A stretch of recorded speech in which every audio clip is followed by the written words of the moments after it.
Hello, friends. My name is Matt Murphy, and clearly someone has broken something in the studio. Have you noticed, Jackson? Our microphone is different. It used to have a thingy on it. Now it doesn't have a thingy on it. And I'm going to guess in the first, 60 seconds of the radio show who I think did it. I have a guess. I have a guess, too. You want Let's to go? say it on three. One, two, three. Dan Mandis. Yeah, there you go. That's exactly right. We're blaming Dan. Of course, it really doesn't matter what happens. We're going to blame Dan for that.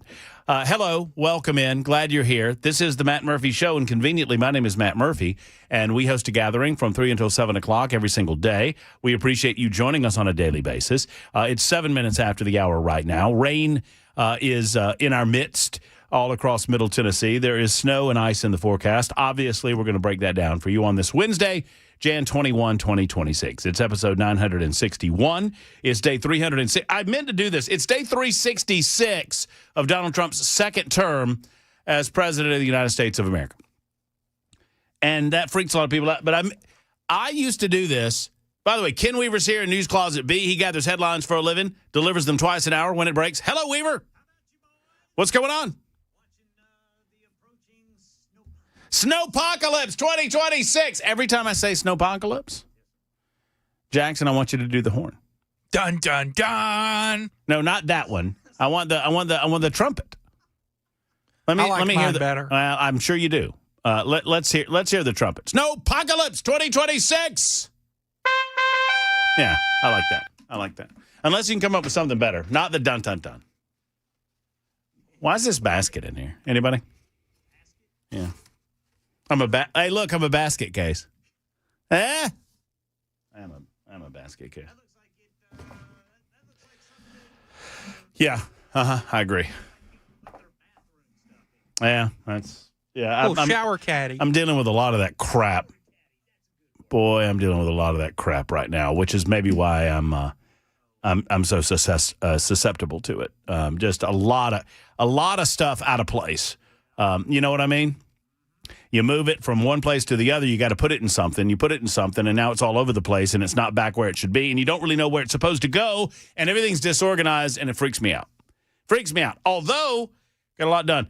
Not that anybody cares. Not that anybody cares that much, but got some good news on the sliding glass doors. Thank you. Look, Mitch is tip-top, and I don't know that I want to promote Mitch and the expertise that he brings to what he does, his craftsmanship, because I don't think I want people stealing him because he's my guy. He's my go-to guy. I don't want to call him a handyman because I don't think that's I think he's an elevated version of said same, but he is a craftsman extraordinaire, and he came out to the house today and did excellent work. And I told Mitch that not only would I give him a nice shout-out, but I would also shout out Atlas and Odin, which are Mitch's two sons, that he picks up every day at about 3 o'clock. He said that they would be listening at this time.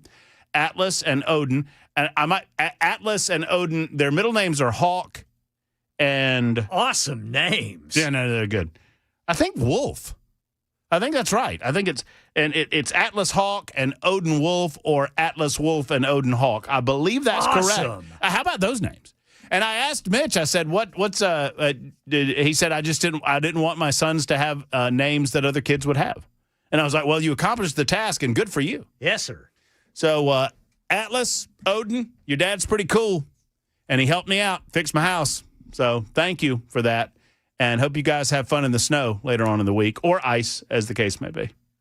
Yeah, Ken, are we hosed? It looks like it, boys. It looks like it's definitely going to snow. There's going to be some freezing rain. It's all just a matter of how much. And let's see here. Let me go. Let me run through it. You boys want me to run through it? Yes, go for it. All right. Weekend snow.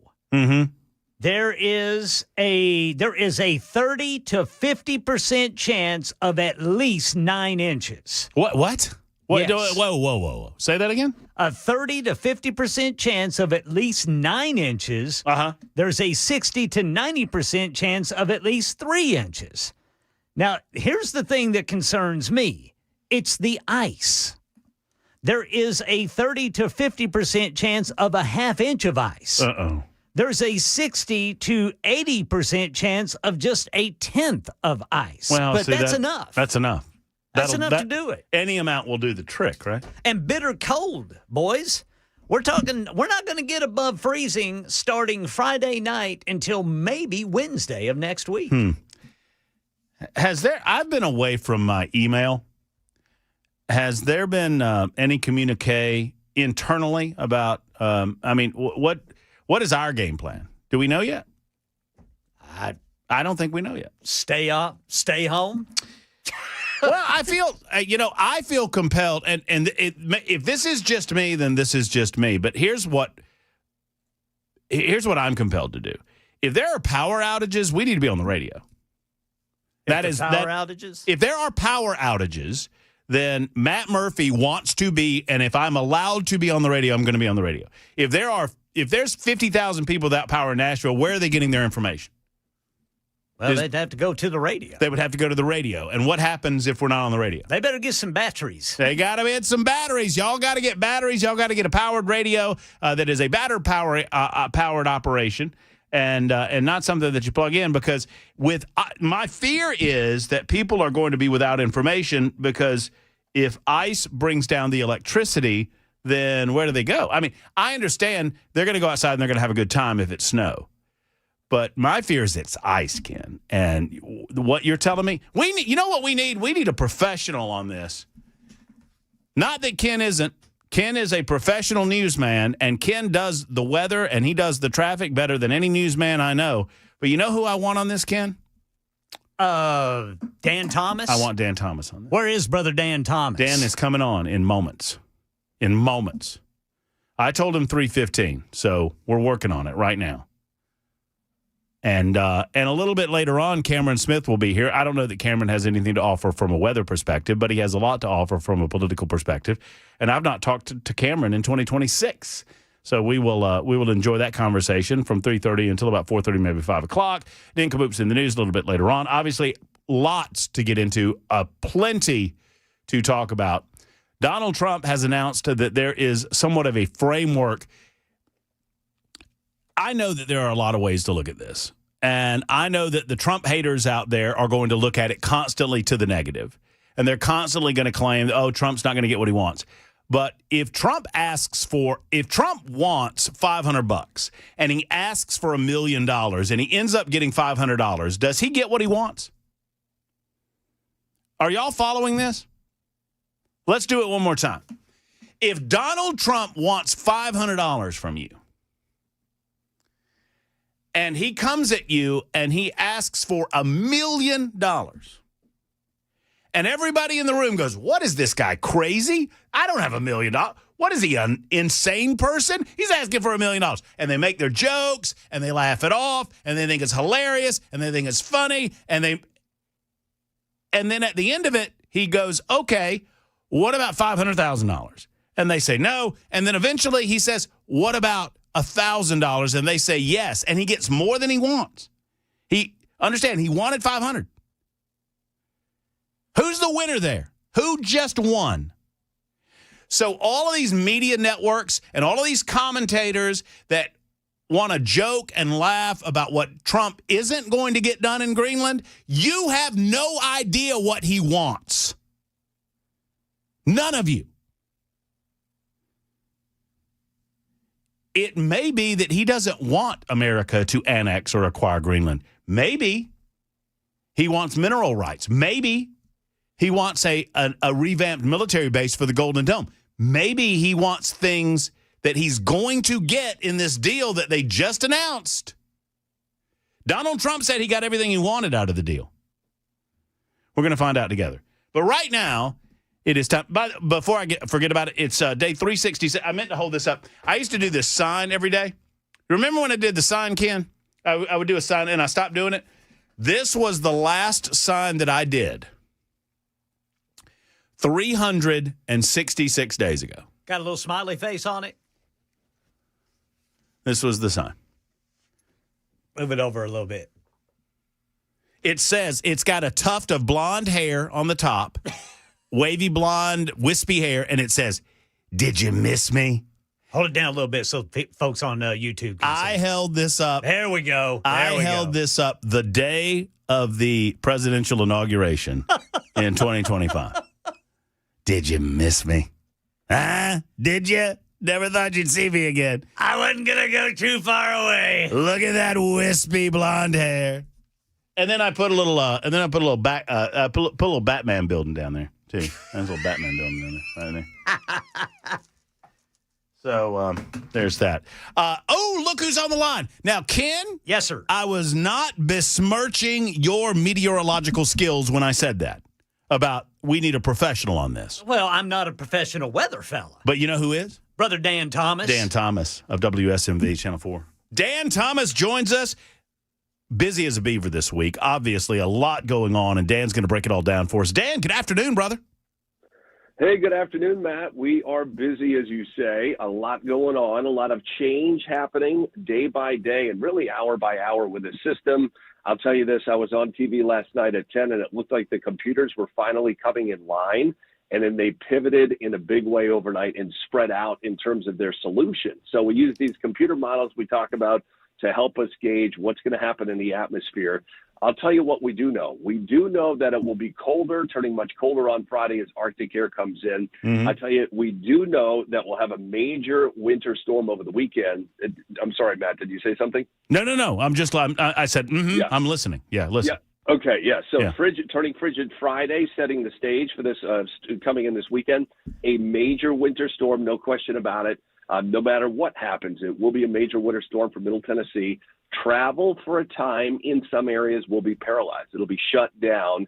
And so what you need to do is just say, hey, I plan to stay home this entire weekend. Now, obviously, some people work. They have whatever they feel is super duper important to get out to. Hopefully you can change some of those plans, and maybe even if you can just talk to your boss, and if it's okay, you don't come in, because again, it's one of those storms you want to hunker down through. I can give you all the possibilities, but the bottom line is I would expect snow to break out around sunrise on Saturday, but based on what I'm seeing right now, and probably continuing for much of the day.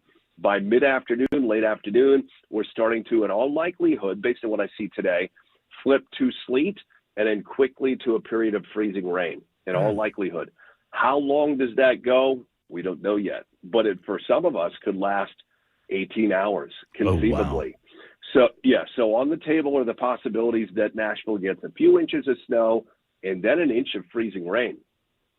On the table is also a possibility we get 6 to 12 inches of snow and a little bit of sleet and freezing rain thrown in.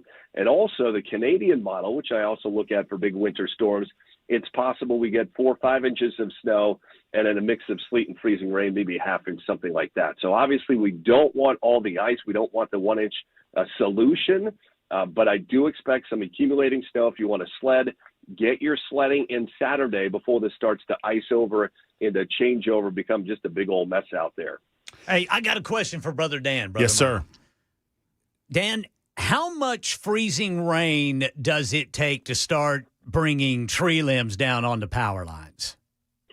You know, I would need to look that up, but I would say just from experience, tree limbs, they'll definitely start to bend at a 1/4 inch, if not before that. And I think a 1/2 inch, you're starting to see a lot of breaking taking place. When you get up around an inch, it's a major problem. You're starting to see big chunks of trees, Bradford pears, just giving up.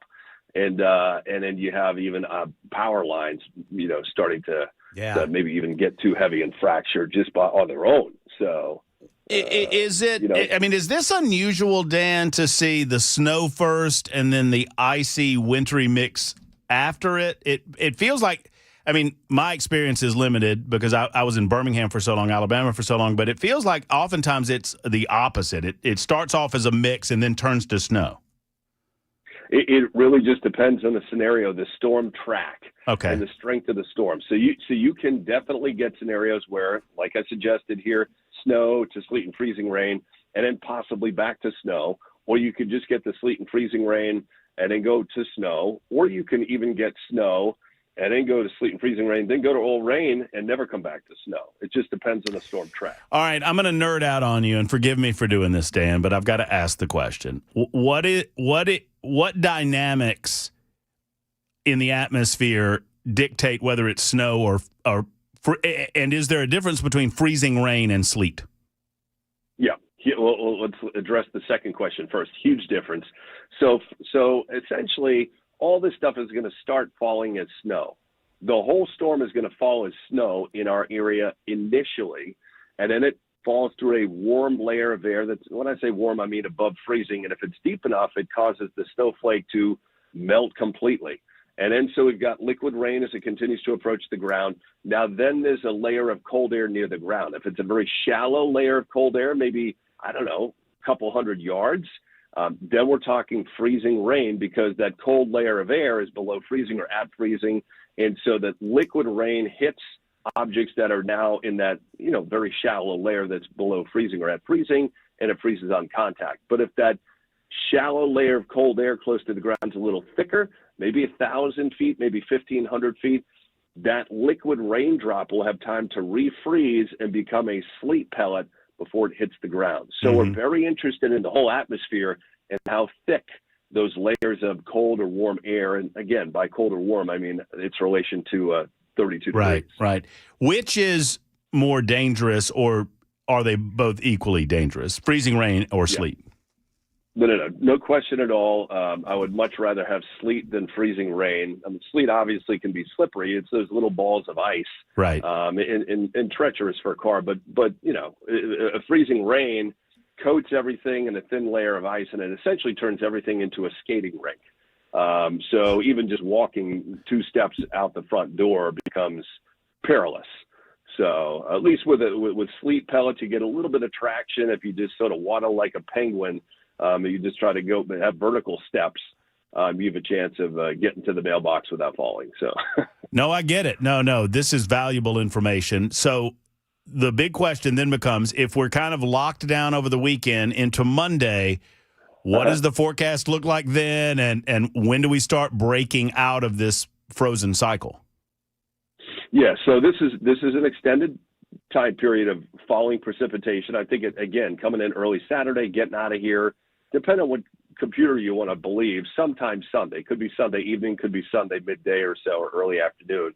But then the cold gets reinforced. And so I've got my forecast sheet here, and we're going for a high on Saturday and Sunday in Nashville of 26, Monday 22 after a low of 6. Tuesday, if everything follows the plan we think it could, we're going to get near 0, and then 35 for the high Tuesday afternoon. So a tiny bit of melting. Tuesday afternoon will be in sunshine, and so that will make a difference on treated roads. And then 20 and 36 for the low and high on Wednesday. So again, above freezing on Wednesday, but not until Tuesday afternoon do we get above freezing.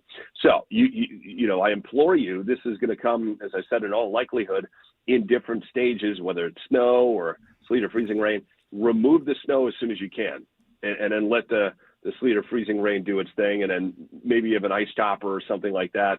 But if the snow is at the bottom, this is just going to make a cake of mess, and it's going to stick around a lot longer. If you can put some ice melt down on the driveway, the front porch, the walkway before this hits, that will help some, and it will certainly help on the backside as the sun comes out and you scrape the initial layer off. It's going to help eat it up much faster than if you don't do that. What about the roads, Dan? I mean, with how they're treating the roads, will that even matter if we start getting the freezing rain? It's interesting. I mean, the product they put on the road makes a big difference. The brine ahead of time, so they pre-treat with the brine, and that can keep the interstates going pretty well, even if we're 26, 27, 28 degrees, as long as it's not too substantial, too heavy. If it's relatively light, that can help a lot. The secondary roads, the county or country roads in the back that don't get traffic, and then the personal streets and that sort of thing, and driveways, those would not fare well at all with 26 or 27. So if you pre-treat, that helps. The more traffic there is, that helps. Plowing, that helps. Closer to downtown Nashville, that helps some. But yeah, I mean, there will be parts of the area where, again, travel will be impossible during this storm. There's also a chance this storm system moves far enough to the north where it brings up enough warm air that, like down toward Chattanooga or the lower Cumberland Plateau, we could go to liquid rain for a time. And that would be amazing. That would be fantastic. But it's not a guarantee that happens. That's just one of the computer model solutions we're seeing as a possibility right now for part of the area. Dan, you're such a wealth of information. Can we lean on you next couple of days, time dependent, obviously, for you, but around this time, just to give us updates? Most definitely. Okay, just, great. You know how to find me. Just reach out. You're so good. I mean, you're so good. We appreciate you so much breaking it all down for us, and I implore people to keep up to date regularly on WSMV Channel 4. You guys are great over there, and we appreciate you, Dan. Thank you, Matt. Have a good one. All right, you do as well. There's Dan Thomas. Man, oh, man. There's a lot to absorb. We're going to take a break. There you go. We're going to take a break. We're going to absorb all of that because it sounds like, Ken, did I hear worst case scenario is that freezing rain? Absolutely. The worst thing is the freezing rain. Yeah, because as Dan described it, I thought it was a perfect description. It comes down as a liquid, and when it hits things, it just becomes a sheet of ice. Immediately. And that's no good. At least with sleet pellets, you got to have enough sleet pellets to get down there to create that. Man, oh, man. It's going to be a mess. Going to be a mess. Y'all batten down the hatches. Go to the grocery store. Get all the milk and bread you want. We're not even going to complain about it. Milk sandwiches for everybody. Milk sandwiches for you and you and you and you and you. And you. And me. We'll be back in a moment on Super Talk.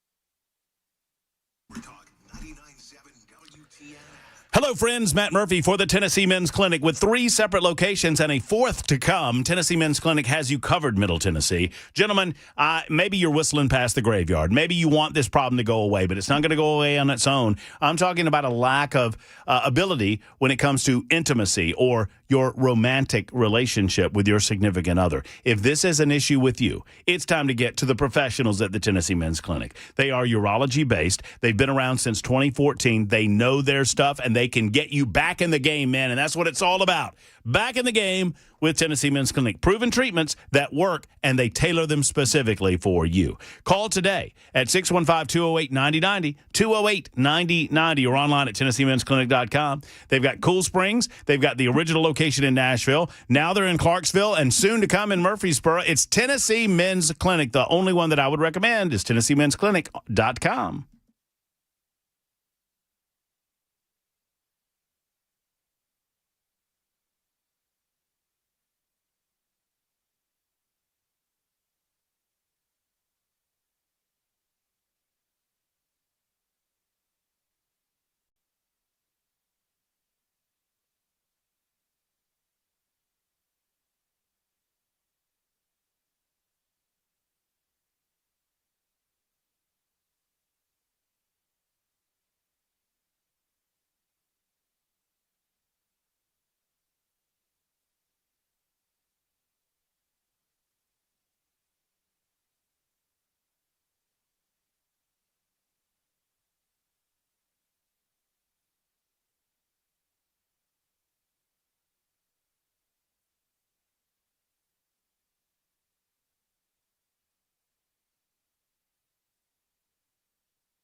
I'm Ken Weaver with your top stories. Got the full forecast and traffic coming up in 5 minutes. President Trump backing down on his position on Greenland after a meeting in Davos. The president posting on social media there was now a framework of a deal on Greenland's future. We get more from ABC's Patrick Reevell. We don't know any of the details of this framework. President Trump in that post did mention the Golden Dome, which is the missile defense shield that he is trying to develop for the U.S. So perhaps it's somehow linked to some kind of deployment construction on Greenland. But we know that from the beginning there has always been an off-ramp because, overwhelmingly most former U.S. national security officials as well as security experts say that under the current arrangement with Denmark, the U.S. could already pretty much do anything it needed to meet its security needs. Well, President Trump says that the deal puts everybody in a really good position, especially as it pertains to what he calls security and minerals.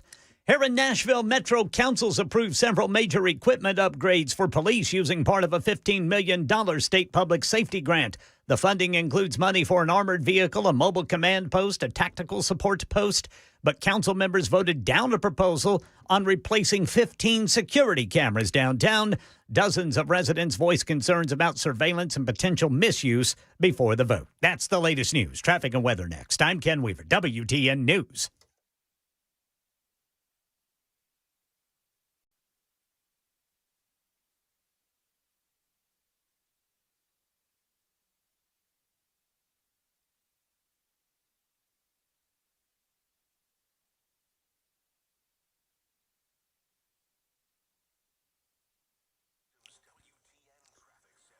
It is pretty much stop and go eastbound. That's not pretty much. It is stop and go. Eastbound 440 to 24. Northbound 65 to South Loop. Eastbound at South Loop. Eastbound to East Loop. Eastbound 40 to go northbound on 65 in West Nashville. Then you got the crashes. James Robertson Parkway 24 westbound. 40 eastbound at Fessler's Lane. 440 eastbound at Hillsborough Pike. 65 northbound there at Rosa Park. 65 southbound near I-840 in Franklin. I'm Ken Weaver.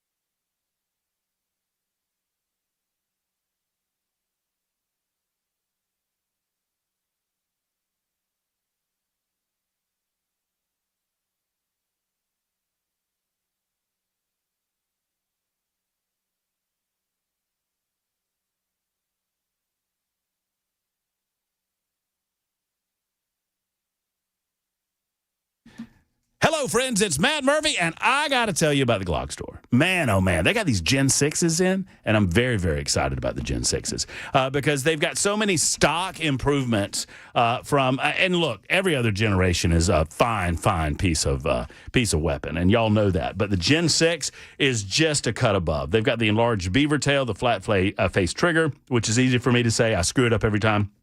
The trigger guard undercut, the RTF6 texturing, all of that is available on the stock Glock from the Gen 6. And now you can pre-order that Gen 6 and get a free magazine from me. All you've got to do is mention my name. You might expect it, but the Glock store, they've already received their first shipment, and they're already out because of the pre-orders, the 17s, the 19s, and the 45s. They're literally gone before they got there. Now we're asking you to pre-order your next 17 or 19 or 45. You can test drive it, though. They've got them in the rental department, and you can test drive that Glock before you buy, which is pretty nice. Go into a shooting room and do that. And then when you pick up your Glock that you pre-ordered, just mention my name and you get a free magazine. Thank you to the Glock store. We appreciate you so much. Every Glock in stock at the Glock store. They are the best in the business at what they do. Go to glockstore.com. That's glockstore.com.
Hello, friends. Matt Murphy for the Wellness Institute of Nashville. The Wellness Institute of Nashville has my seal of approval for a number of reasons. One, my back doesn't hurt anymore, although it actually kind of hurts. Over the last couple of days, I've wrenched my back, and I got to go see Dr. Mitch. But I am comfortable that Dr. Mitch, Dr. Ashley, and the rest of the team, they're going to take care of me, and they're going to make it right.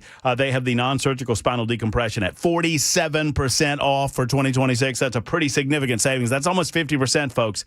I haven't done math in a while, but I think I can figure that math out. Plus, the brand new Hydro Wave technology, which is incredible. The only office in the state of Tennessee to have this new device. It stimulates your own stem cells in your body to regenerate tissues, and it grows new blood vessels for healing through a process called angiogenesis. No one else has it, and they've got it at the Glock store. Go to Glock store. Glock store. What am I doing? The Wellness Institute of Nashville. Pardon me, I was just talking about the Glock store. Painisbad.com. That's painisbad.com. Or call 615-246-5009. 615-246-5009. I got that number right. It's the Wellness Institute of Nashville.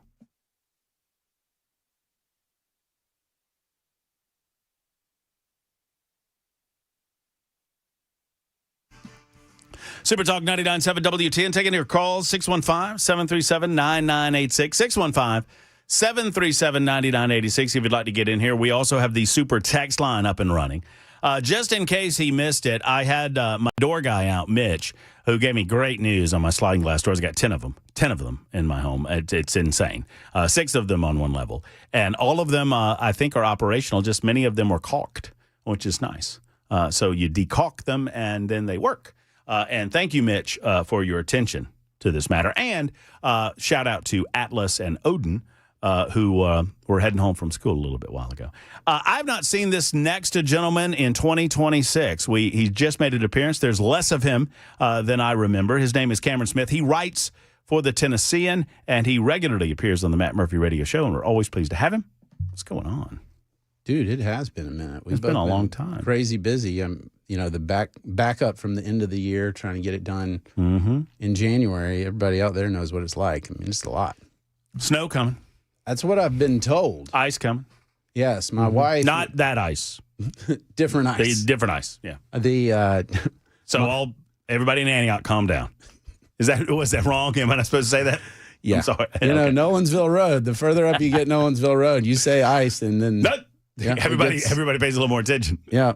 The snow that's coming. I just want to say how proud I am of the listening audience for doing what Southerners do and going and procuring the ingredients for French toast. Yeah, of course. Milk, eggs, bread. French toast weather, baby. That's what it is. Let's go. And people who did not previously eat French toast or eggs or drink milk are like, the snow's coming. You know what we used to do? And we didn't get snow a lot in Thompson, Georgia, THOMSON, in Thompson. We didn't get a lot of it. But we'd always make snow ice cream. Mm-hmm. You know snow ice cream? Yeah. And I want to say it's snow and sugar and vanilla extract. It's the stuff in the can, the sweetened condensed milk. It's that. Okay, yeah. Yeah, there you go. So I need to figure out what to get to make some snow ice cream if we're going to get some snow. Just make sure that's fresh snow. And watch the yellow snow, baby. Yeah. Or the brown snow. I'm going to love, and Nolensville is a growing community, but it is a relatively small town. Yep. I mean, how many people would you say? Do you know? Around 20,000. Okay. We're moving towards 20. Yeah. So I got 5,000 in Mount Pleasant now. $5,000, which I absolutely love. And, about 14 minutes away from Columbia, which is like another 40,000. So, you do all your major shopping over there. And, right. But already meeting my neighbors, and they're good people. Met Jeff today. I don't know if Jeff listens to the show, but thank you, Jeff. Henry's next door. I got Sheila on the other side. I got, I'm going to forget her name. It's not Sally. It's not Sarah. Stacy. Stacy and Ken brought me a charcuterie day we moved in. Oh, wow. Oh, no. Nice. So everybody's telling me, hey, if it snows, your hill's very popular because I'm up on top of a hill. Yeah. And they're telling me everybody in town comes to this hill to slide down this hill. Please I'm take like, pictures. Well, then we're going to buy hot chocolate. I like it. Hot cocoa. And good neighbors. Look, no, I'm going to sell it. What are you talking about? Oh, Capitalism, baby. worst. Let's go. Can't take you anywhere. No, kid. That's $1. You get nothing. $1 for your hot chocolate. Mr. Murphy, I'm so cold. Get out of here, kid. And charge them for parking. That's exactly right, Weaver.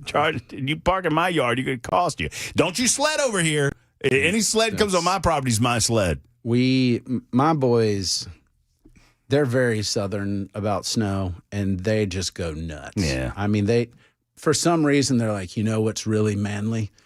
Strip down to your underwear and stand up on the sled as you go down the hill. Yeah, I don't understand that part of it. I don't get They're that. like sled surfing, and that way, when you finally fall off, we'll see how tough you are. All right, so let's do a survey of the four of us. Ken, Yes, sir. I think you are well established that you had your, as my grandpa would say, belly full of snow in Boise, Idaho. Yes, sir.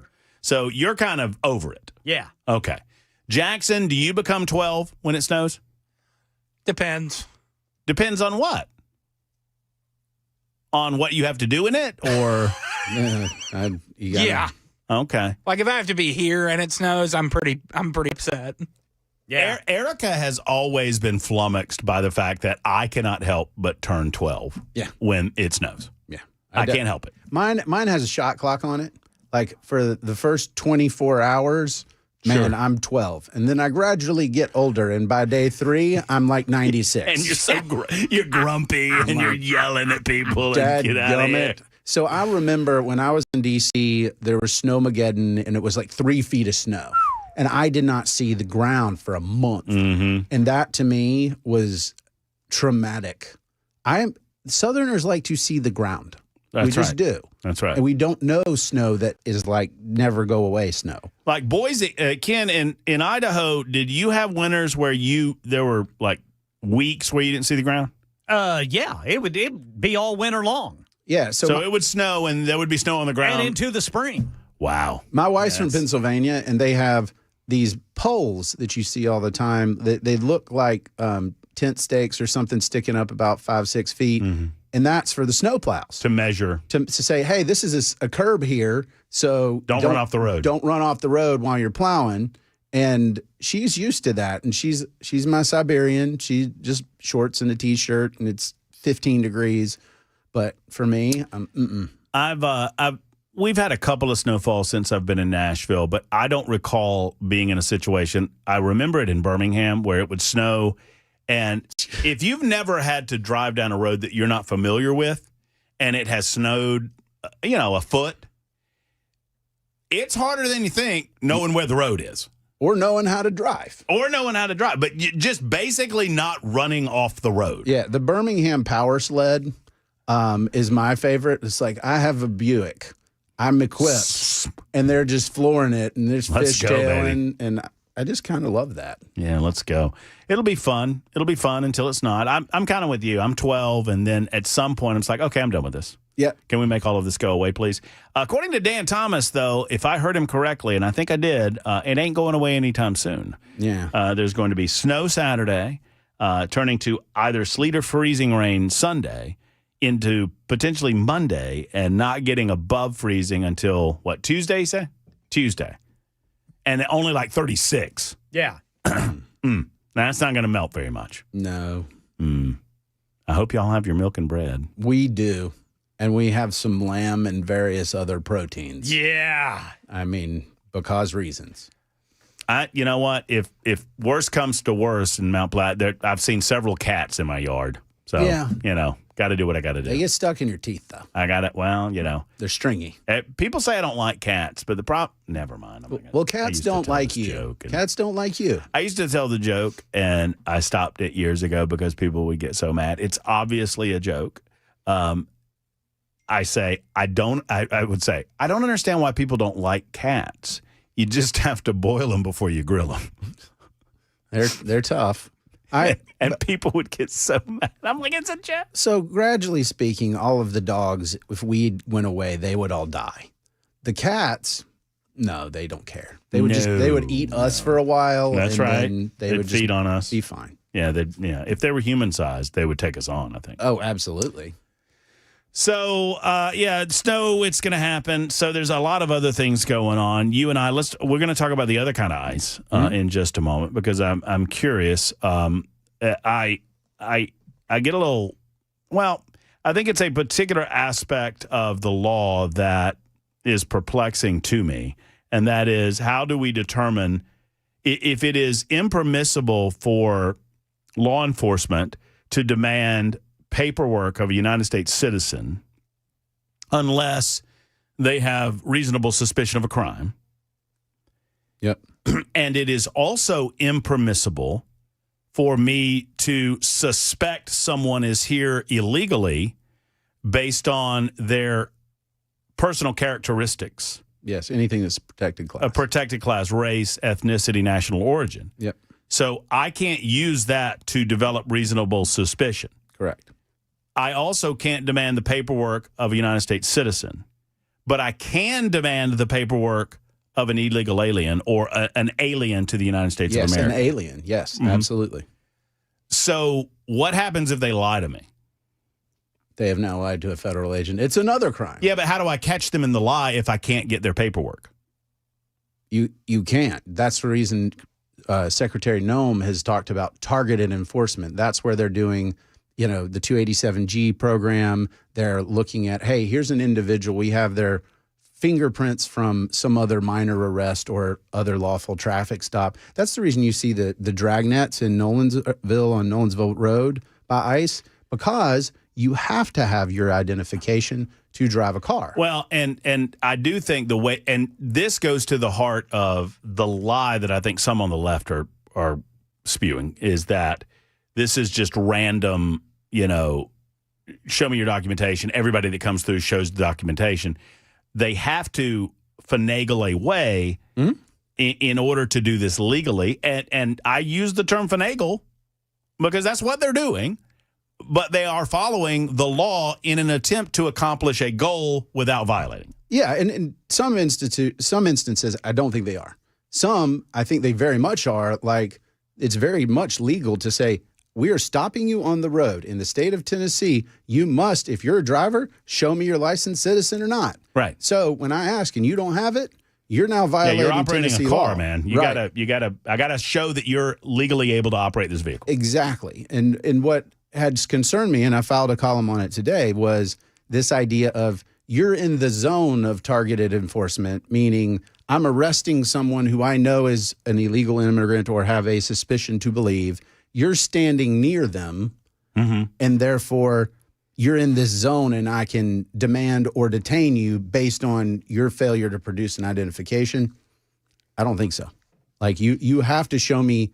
There has to be a little bit more there. You got to have probable cause. Well, and one of the I have said, and I think we're in more agreement than I thought we would be based on your column. I have said that this is more of a long-term. The initial phase of this is pretty obvious. If you have committed a crime in America, in addition to the crime for coming here illegally, that's pretty easy. Goodbye. What is harder is if you came here illegally and you've committed no crime since then. That's going to be a little bit more difficult to. I mean, we don't allow law enforcement to go door to door demanding papers. Correct. We do not. And that's what the left is claiming is happening. And I understand if there have been instances of it, if there have been pockets of it, we need to clean that up. And I think Kristi Noem would say the same. I think Tom Homan would say the same. We got to clean that up and follow the law. That's more of a long-term deal. Yeah. And that's where I think Trump, his idea of self-deportation makes sense too. It's like, listen, we're going to create an avenue for you to get here legally, but the best case scenario here is for you to take a couple $1,000s, go on back home, and then get through that pipeline legally, and you're going to be better off as a result. Yes, and it's also completely legal for ICE to ask at any, for example, the ICE must have a warrant to enter your home, right? However, they can knock on your door and say, hey, can I come in? And then if you say yes, guess what? You have now given consent for them to be in your home. Same thing for your papers. ICE can say, show me your papers, Mr. Murphy. And you say, okay. And then you show them. That's just an agreeable thing. They can ask. Yes. But if I say no, they can't say, well, if you don't show me your papers, I'm going to arrest you. Correct. I'm going to say, nah, no, you're not. You know what? I learned this from the Lost Boys, Cameron. Never invite them in. Yes. Don't invite them in. No. Make them show their stuff outside. Well, and a lot of the advocacy groups and civil liberties groups, they put stuff out there on the internet explaining exactly this, right? And there's a difference between an administrative warrant that ICE supervisors sign and one that a judge signs. And I want to address Alan and many other on the super text line, and we got to take a break. Alan, y'all don't yell at me, don't yell at Cameron, yell at the Constitution, and yell at the rules. You're not allowed to identify people that you think are illegal aliens based on the fact that they're Hispanic. You can, and just like I scream at the political left that if y'all don't like all of this, elect enough people to change the law. If y'all don't like that, figure out a way to change the Constitution, and we can work from there. But right now, you're not allowed to suspect that someone is here illegally based on whether or not they look like they're illegal. Correct. You can't do that. And if you don't like that, don't yell at me. Go to the Constitution. Yeah, that's fair. It's 53 after the hour on Super Talk 99.7 WTN.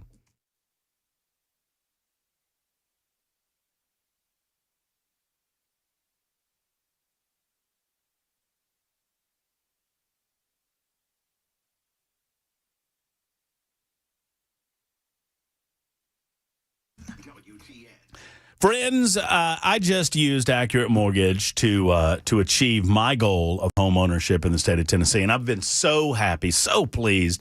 I've been talking about Accurate Mortgage for a while and experiencing the difference.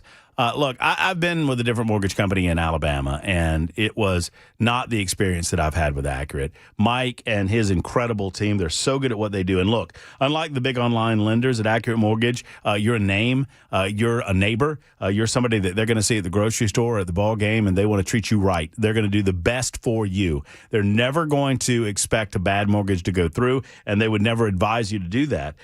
Friends, don't lose the savings in your wallet to the interest rate in your head. What that means is you might think that you can't get a good rate. You might think that you don't have enough high interest credit card debt or whatnot in order to make sense to refi. Talk to Mike or one of his teammates and find out if they can do something for you. They'll put pen to paper. They'll do the math for you, and they'll show you the cost savings and the difference. Visit Accurate Mortgage today at AccurateMTG.com, AccurateMTG.com. Accurate Mortgage, NMLS 129944, rates and terms subject to change, equal housing lender.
4 o'clock on the dot. I'm Ken Weaver with your top stories. Got the full forecast and traffic coming up in 5 minutes. President Trump says he and NATO Secretary General Mark Rutte have formed a framework of a deal on Greenland, saying he will not impose the tariffs that he threatened on European nations.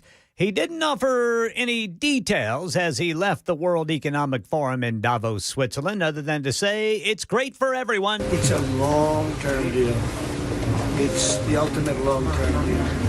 I think it puts everybody in a really good position, especially as it pertains to security and minerals. Students at Riverdale High in Murfreesboro had to stay in their homerooms for a while today as police responded to a possible threat call. The district says the call, believed to be false, but officers stayed on scene out of caution. Social media posts from parents mentioned block exits and weapons drawn, but authorities have not confirmed any of that. Police say the campus was secure. The investigation continues.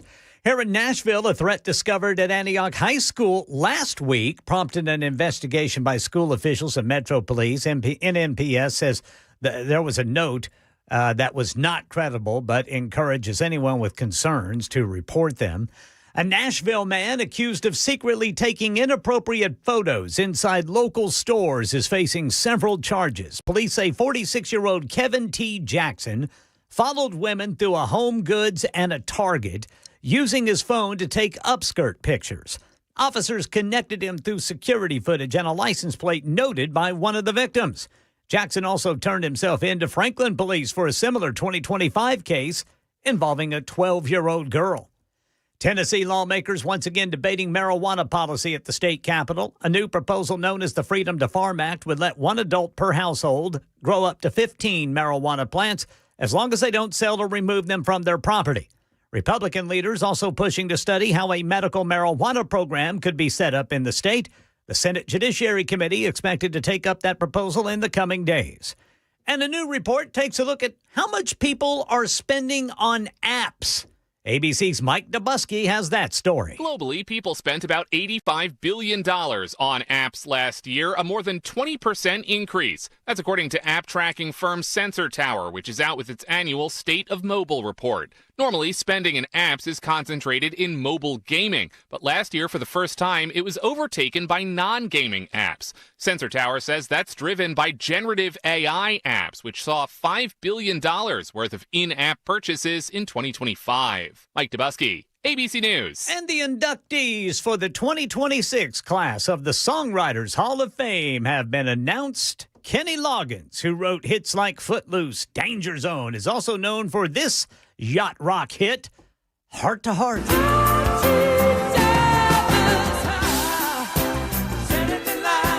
So Kenny Loggins will join other inductees like Gene Simmons and Paul Stanley of Kiss, Taylor Swift, and Alanis Morissette. That's the latest news, traffic, and weather next. I'm Ken Weaver, WTN News.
It is a parking lot trying to get out of downtown. Sometimes it's a parking lot getting into downtown. You just need to chill. We got a lot of crashes right now. East Bank going westbound there at James Robertson Parkway. Belmont got a crash 440 eastbound past Hillsborough Pike. Vanderbilt 21st Avenue South at Children's Way. Talbot's Corner 24 westbound at 65. The Hermitage 40 eastbound at Central Pike. Now in Murfreesboro, got a crash. 24 eastbound, Old Fort Parkway. That's over on the right shoulder. Donaldson, a crash. Lebanon Pike, just east of Briley Parkway. And in Inglewood, an injury wreck. McGavock Pike, east of Gallatin Pike. I'm Ken Weaver.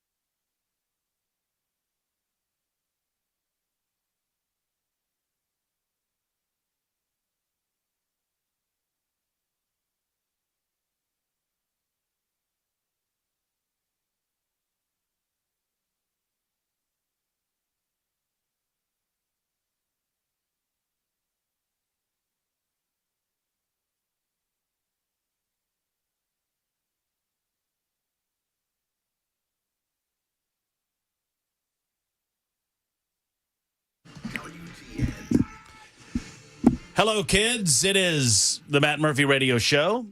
Super Talk 99.7 WTN. Pleased you've decided to join us. 7 minutes after 4 o'clock. It's rainy, it's wet, it's nasty outside, but boy, oh boy, it's going to get worse.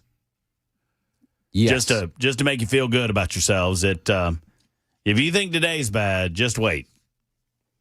I mean, if you like snow, most of us like ice. I mean, most of you listening to the radio station have told me repeatedly over the last several years that you love ice. They love them. There are some that don't.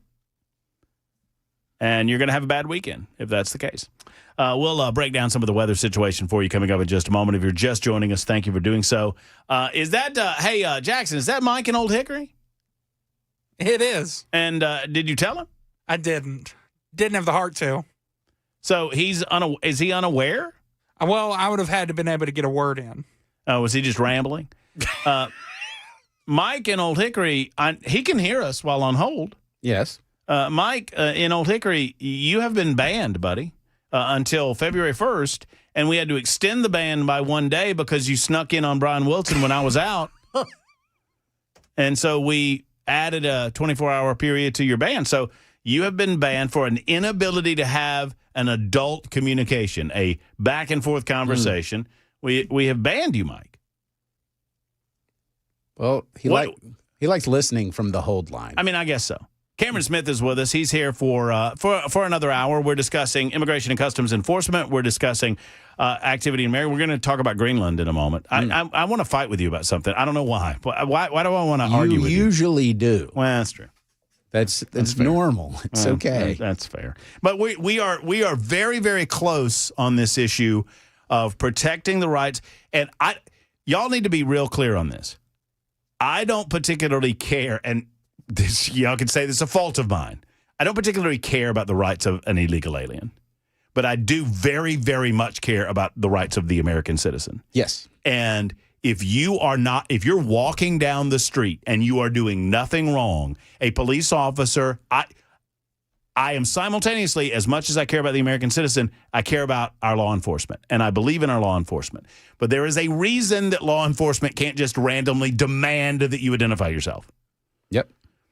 Because we don't live in that level of a police state. We don't live in a police state. That's it. We don't live where a police officer cannot knock on your door and without any cause whatsoever demand that they see your paperwork, demand that they come through your stuff. That's not the way we live. And so what Cameron and I have been talking about for the better part of the last 20 minutes is it is not necessarily to protect the rights of the illegal alien. It is to protect your rights. Yeah. And I get it. You know, I back the blue, man. Like, I want the police, I want federal agents to be able to do their job and enforce the law. I am wholly supportive there. When it comes to stop and identify stuff, I start to get real queasy. And then particularly when it comes to your home, like, if they don't have a warrant, judicial warrant, then no. No, you're not coming You in. can invite them in if you want to, but no. No, but once again, Lost Boys rule. Lost Boys rule. Don't invite a vampire in. Right. You know? And sometimes law enforcement vampires. Yeah, well, I mean,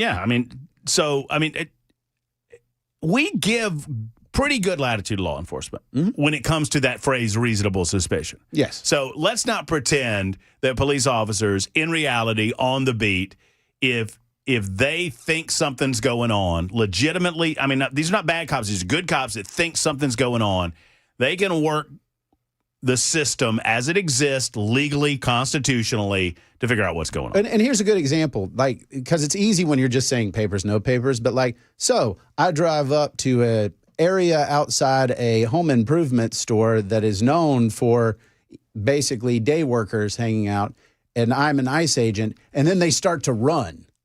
Okay? Now I can say, reasonable suspicion. I got you. John in Lawrenceburg, very, very close to my newly adopted hometown of Mount Pleasant. Did you notice, by the way, that I just traded mounts? I'm still on a mount. Yep. I'm not in a knoll. You're fancy. You're in a. I get stuck behind the tractors, man. You're in a knoll. Yeah. Nolensburg. Nolensville. Oh, Nolensville. Pardon me. Berg. I almost. Berg. What Berg? Berg. Yes. What kind of Berg? I am in a town. It is a very. That's it. No, look, it's fancy. We have broken. Our symbol is a broken wagon wheel. I'm sorry that I called you Nolensburg. I don't know why I did that. And you got a Nolensville. great brewery, too. You do have a good No brewery, Creek, man. Hey, look, Nolensville's great until you get on 31 trying to get there. Good Lord. We don't want people just randomly finding Isn't it us. 31 that Yes. quags Nolensville, like, constantly? Ugh. Good Yeah, man. Lord. It's like y'all need to build out, man. No. We like it that we have a last person in mentality that's like, we've got to stop everybody from selling their farms. Y'all going to be Murfreesboro before you know it. I live on a former farm that's now houses, but all my neighbors are like, we can't have any more development. So this is what I love. People that live in developed places and they call them, the number, Quail Farms and Johnson Farms, and all of these are developments now that just name themselves after the farms that they used to be. Scales Farmstead. Hello. Yeah. And all of those people are like, the hell with more development. It sucks. Runaway development is the problem. And I'm like, guys, the property here is so unimaginably expensive that who cares? They're going to do what they want with it. Y'all, the town was perfect the second I stepped in it. Yes. And I don't want it to change. Everyone after. And I grew up here, so I'm old enough to remember when Nolensville was past the dump. Like, the dump was on Sunset, and if you kept going, you'd hit Nolensville. But the dump was the outer limit of, like, civilization.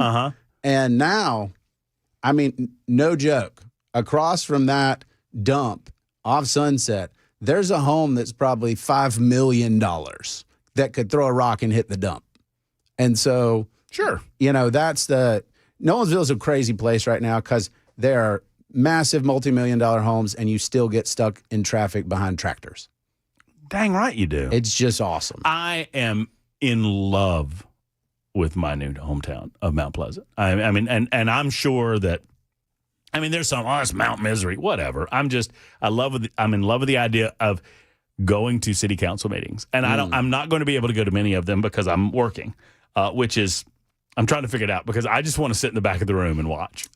No, you have to go to the notice and comment period where there are regulars that go and just talk about random events. Yes. And it's glorious. Yes. I do this in Nolensville. So we told this story. We haven't talked it so long. I feel like we need to catch up. I told this story. Ken, remember the story of the sign on the City Hall window?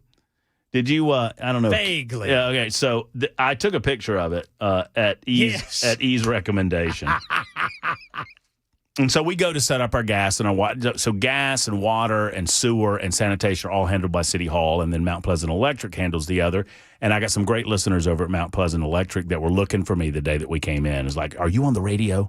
And I'm like, have you been asking everyone that? Yes, I have. Yeah. And I forget her name. I'm sorry. I'm sorry if you're listening. So the notice, it was on like official, they had the seal of Mount Pleasant behind it, and it was posted on the window. Mm-hmm.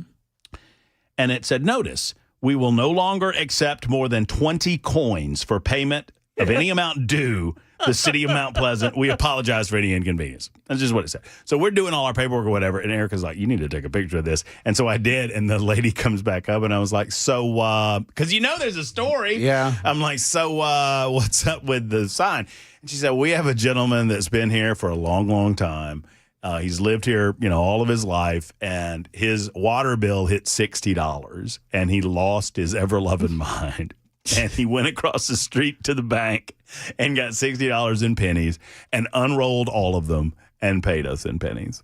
And she said, so we, had to get some muckety-mucks involved, and they made the decision not to take over 20 coins in payment.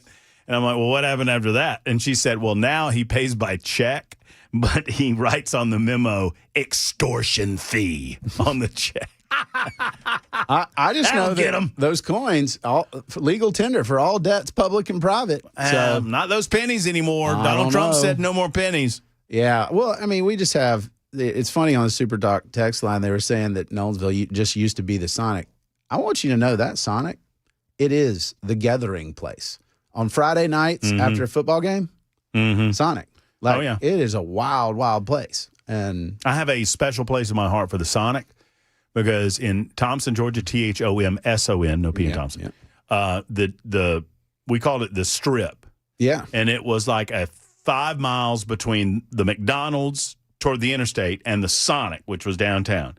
And on a Friday or Saturday night, all we did was burn gas between McDonald's and the Sonic. Just to see who was there. So on the music business that I've taken on with Wasted Bacon, I'm writing a song about cruising Franklin Square. Wasted Bacon. Because Franklin Square, now it's hoity-toity downtown, used to be where every teenager in the area would go and cruise. And right around there, Friday nights after the game, all the time, cruising Franklin Square. And then at some point, folks were like, no, we can't have those ne'er-do-wells cruising with their big trucks and stuff. No. And so stop that. They cruising ordinance. Yeah. Alan wants a new topic. Oh. Well, okay. Alan says, new topic. Trump just canceled the threat of tariffs over Greenland. Actually, that's an old topic. We addressed that right at the beginning of the show, like 307, 308. But we will get back into it, Alan. Don't you worry. I hear you over there. Before we do, though, back to John in Lawrenceburg. Once again, I got off on a tangent because newly adopted hometown. But John asks the question. When ICE apprehends their targeted illegal alien criminal and there are people with and around them, can't they ask for identification from all of them? So the answer is they can ask. And if you give it to them or don't, that's up to you. But if the circumstances don't give rise, so if you arrest one person and then 3 other run away or start running, that's suspicion. There you go. Well, but isn't it so? The question would then be, and there may be court cases that answer this question. If I stop a car, I'm an ICE agent, and I get identification from the driver, and I determine that the driver is an illegal alien, and the other 3 people in the car, for example, are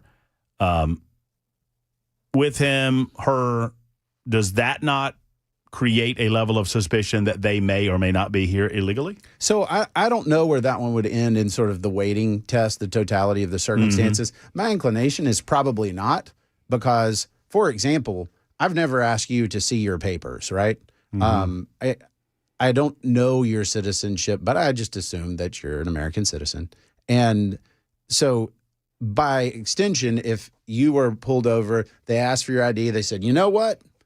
You're not legal. You're not legal. I would be a little surprised, but then I'm not therefore guilty by association just by riding in a car with you. Now, if we're in a bank after hours, there's other things there that add to that probable cause. But just, hey, you're near me, and certainly not this, what Secretary Noem called sort of the targeted enforcement zone.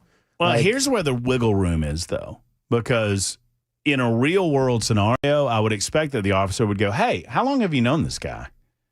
Or sure, ask you, can I get your identification? And if you are of a mindset to say no, How long have you known this guy? No. I just need to ask you a few questions. I'm not arrested. So Yes. I have a right to ask you a few questions at that point. Yes. And that might crack a few What doors. most people, and this is actually an area that I deal with, having teenage boys and juveniles, is okay. We trust law enforcement. When you are in a sort of compromised situation, law enforcement is no longer. We are now in an adversarial situation. So when they start asking questions, you got to say, "Hey, I need to talk to my lawyer, my parent," because they have the right to ask questions. You have the right not to answer. And that's where most folks kind of get in trouble is they say, well, they just started asking questions. I started talking. All right. Well, you waived your right to not answer when you started talking. That's on you. And so the real question is, can they then say, okay, I'm going to arrest you for not talking to me? And in most cases, the answer is no. 21 after the hour, getting to Laramie, getting to Joe, getting to the subject of Greenland coming up in a moment, not getting to Mike and Old Hickory because Mike and Old Hickory remains banned for the rest of the month and a day because he tried to finagle in there with Brian Wilson, and we added a day to him. The question is, fellas, should I go to Mike, tell him he's banned, and then hang up on him? He knows. He knows. Mike, you're banned until February the 2nd. Am I on? Yes, and you're banned until February the 2nd. You cannot be on the radio until February the 2nd on the Matt Murphy Show. Okay? Is that like me being... Yeah, okay. All right. Goodbye. So there you go. So I just wanted to establish that for you. You're banned until February 2nd. You can't be on until February 2nd. You violated the customs and decorum that we try to maintain on this radio show. We don't like any screaming or yelling, Ken. Fellas, we Unless don't like it's from that. you. We don't like that. We don't care for people who don't listen to other people, who scream over them to make their point. We don't care for people who always think they're right on the Matt Murphy Show. We don't care for that at all. We don't like yelling. We like calm. Right, Kim? Cracking me. He's just shaking. Cameron's just steady Eddie, man. I'm He's just here, boys. Yep. Cameron's like, I just do the news, boys. I know how he feels. It's okay. I'm telling you, my radio show is epitomized by that scene in National Lampoon's Christmas Vacation when Cousin Eddie says to Clark about snots. Yes. He got word of warning, though. When he gets going at you, best to just let him finish. That's me. Super Talk 99.7 WTN.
It appears there will not be a U.S. invasion of Greenland, and Ghislaine Maxwell has agreed to appear before the congressional committee investigating the federal government's handling of the Epstein case.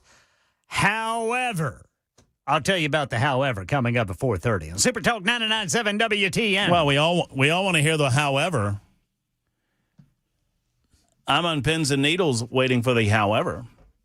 We will get into the however coming up in moments. We're going to get into Laramie's call right now on Super Talk 99.7 WTN. Matt Murphy with Cameron Smith joining us. Hey, Laramie.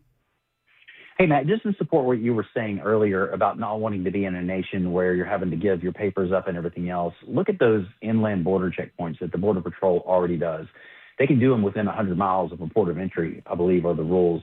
And it's unnerving. These things are set up in people's commutes and everything else, and you have citizens going through that have to declare, yes, I'm a U.S. citizen, slowing traffic down and everything else. Now, it's done to hopefully find drugs or illegals or whatever else, but I feel bad for those people. They were having to endure that inconvenience of going through and declaring themselves a citizen at a time when the border was wide open.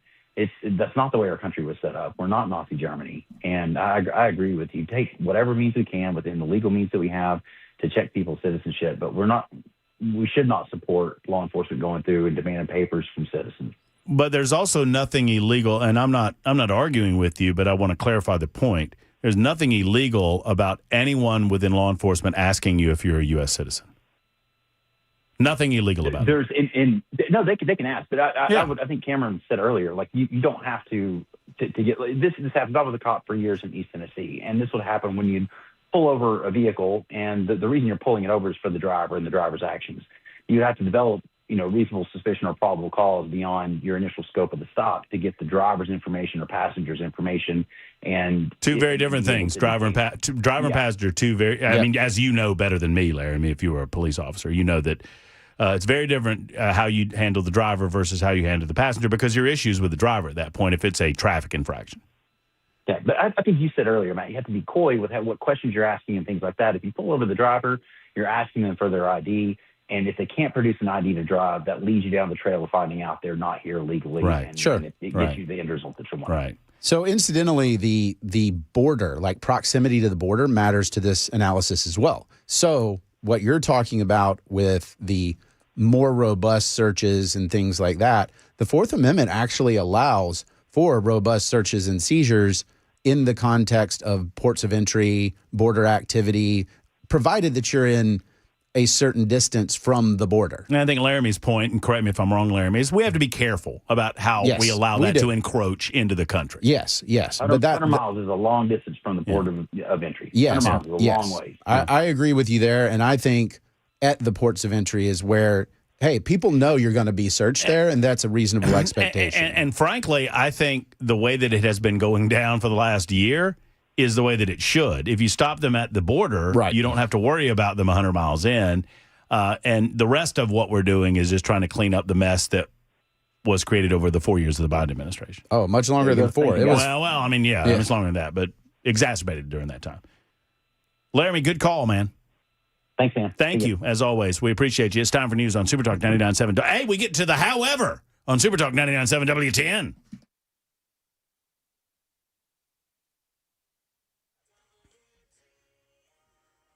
I'm Ken Weaver with your top stories. Got the full forecast and traffic in 5 minutes. President Trump says he and NATO Secretary General Mark Rutte have formed a framework of a deal on Greenland, saying he won't impose the tariffs he threatened on European nations. He didn't offer any other details as he left the World Economic Forum in Davos, Switzerland, other than to say it's great for everyone. It's a deal that people jumped at. Really fantastic for the USA. Gets everything we wanted, including especially real national security. Ghislaine Maxwell has agreed to appear before the congressional committee investigating the federal government's handling of the Jeffrey Epstein case. Fox News reports she's scheduled for a virtual deposition February 9th, but her attorney says she plans to plead the 5th. Committee Chairman James Comer says he hopes she'll reconsider because he wants her testimony. Maxwell serving a 20-year federal sentence for recruiting and trafficking underage girls for Epstein. Meanwhile, Stephen Portnoy says the House Oversight Committee's approved 2 resolutions holding former President Bill Clinton and former Secretary of State Hillary Clinton in contempt of Congress for their refusal to testify about the Epstein case. The resolution targeting Bill Clinton passed overwhelmingly in committee, 34-8, with 9 Democrats voting with Republicans to send it to the House floor. A similar measure holding Hillary Clinton in contempt passed more narrowly, with 3 Democrats signing on. Both votes are signs the full House would approve the contempt resolutions. So far, the Clintons have refused to testify about their former friendship with Jeffrey Epstein, blasting the inquiry as partisan, insisting they have little to offer, and calling the subpoenas they've been issued legally invalid. That's the latest news. Traffic and weather next. I'm Ken Weaver, WTN News.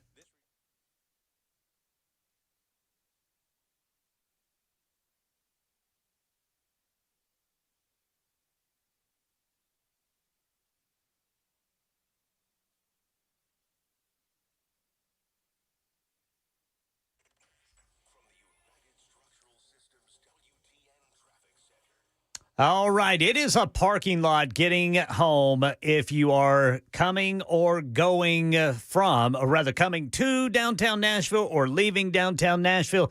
Really doesn't matter which direction you're going. It is just gummed up out there. A lot of it has to do with the rain that has fallen, so people are driving a little bit slower. We've had some crashes slowing people down, especially 40 eastbound in the Hermitage, 440 eastbound past Hillsborough Pike. Then we've got 24 eastbound at the northern split. I'm Ken Weaver.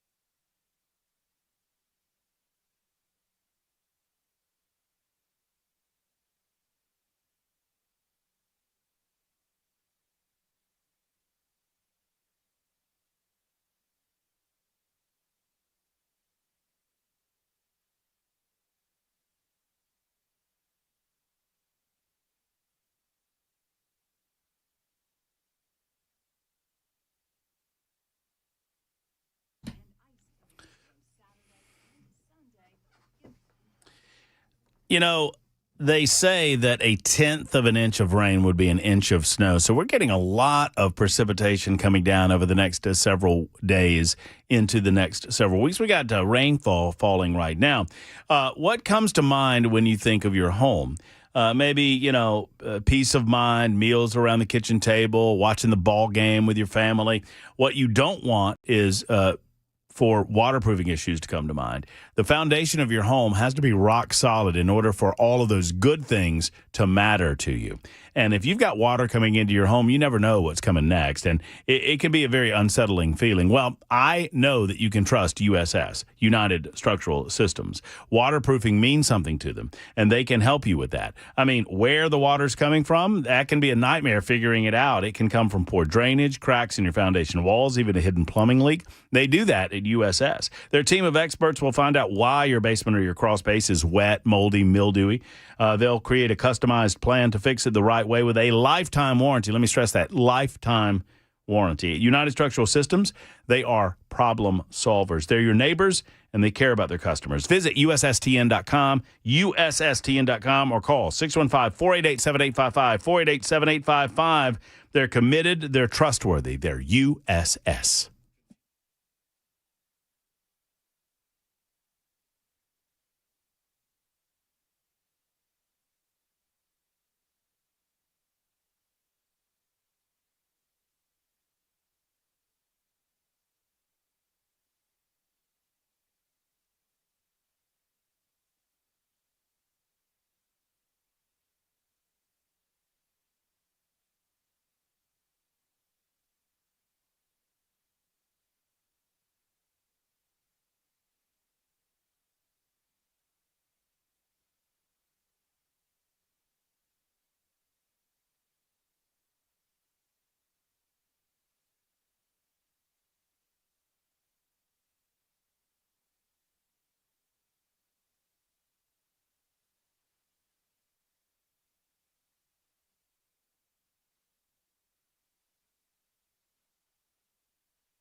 Super Talk 99.7 WTN. Hey, Mike in Old Hickory's back. What did Mike have? Mike called back on old line 1 there, Jackson? He did. Yeah, and what did he have to say? You're a communist. I'm a communist? Against free speech. Okay. And you have exposed yourself. Please don't expose yourself. Please. I can't take any more. What? It's been a long day. I was watching. Y'all, I've gotten stuck on the Golden Girls lately. I love that show. Let me tell you something. The writing in that show is so brilliant. It is. It is so funny. Ken, I watched one last night, and Rose, played by Betty White. Yeah. What a brilliant character. What a brilliant. And you know, I read somewhere, Ken, that originally Betty White was slated to play Blanche. Really? Yes, the hussy. I couldn't see it. That would not work. Well, and the intent was to cast her totally against type. And then they realized that it wasn't working, and so they flipped it. But she's talking to Dorothy. Dorothy was at the hospital, and Dorothy's ex-husband, Stanley, comforted her at the hospital one night because her mama was in the hospital. Ma was in the hospital. And she came back the next day, and she said, you know, I got to tell you, she's like, oh, I hate that you were there all by yourself. I wasn't there alone. Stanley was there, and he was he was wonderful, and he fed me, and he comforted me, and he showed me a part of himself that I hadn't seen in so long.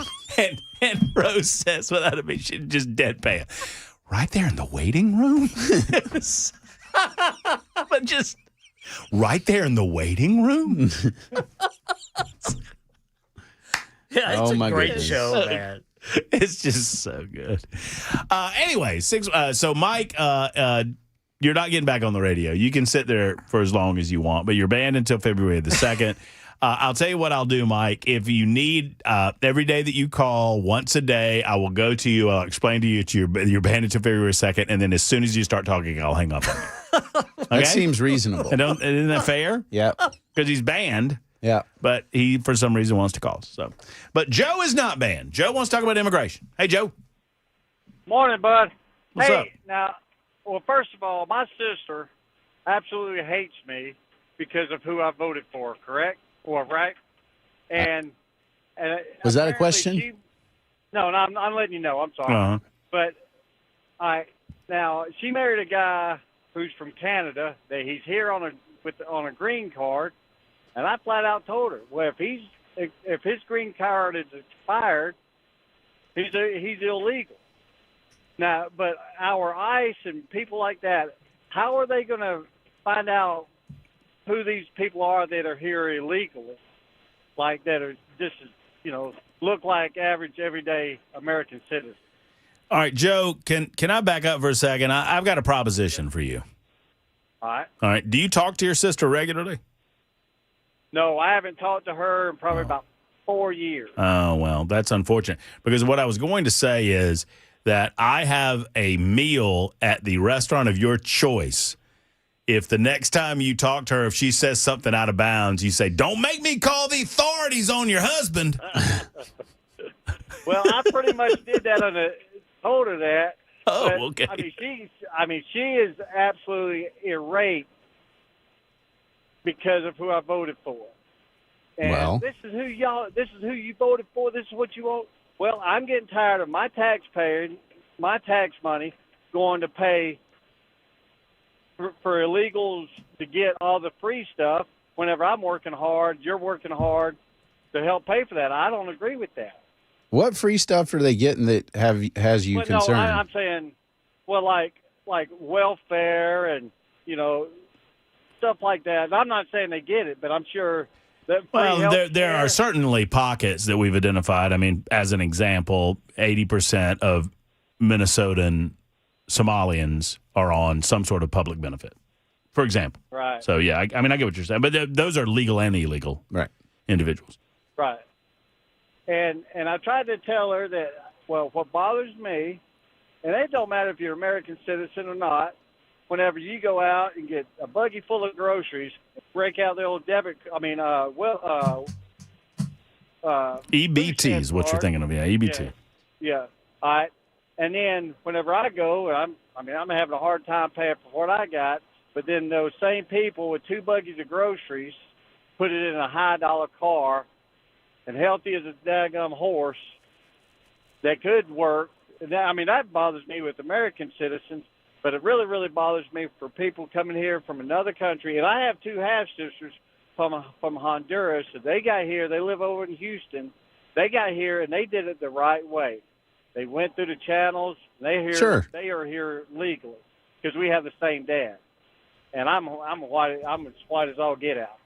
But anyway, my one sister up in New York, she absolutely hates me for who I voted for. And she's so scared to death that her husband's going to be deported. Well, text your sister and tell her to call me sometime. I'd love to talk with her. I bet she's fun. Oh, yeah. Yeah. But anyway, I wanted to... Go ahead. No, I was just going to say, just how it was the last time I talked to her. Oh, my gosh. I haven't talked to her in about 4 or 5 years, and all of a sudden... So she was mad at you the first time around when you voted for Trump in 2016. She didn't even know that. She didn't know. She didn't know it until... Because we never talked politics or nothing. But this time, we got to talk, and I wanted to reach out to him because I haven't talked to her in a long time. But so then, okay, I got you. So you reached out to her after Trump won?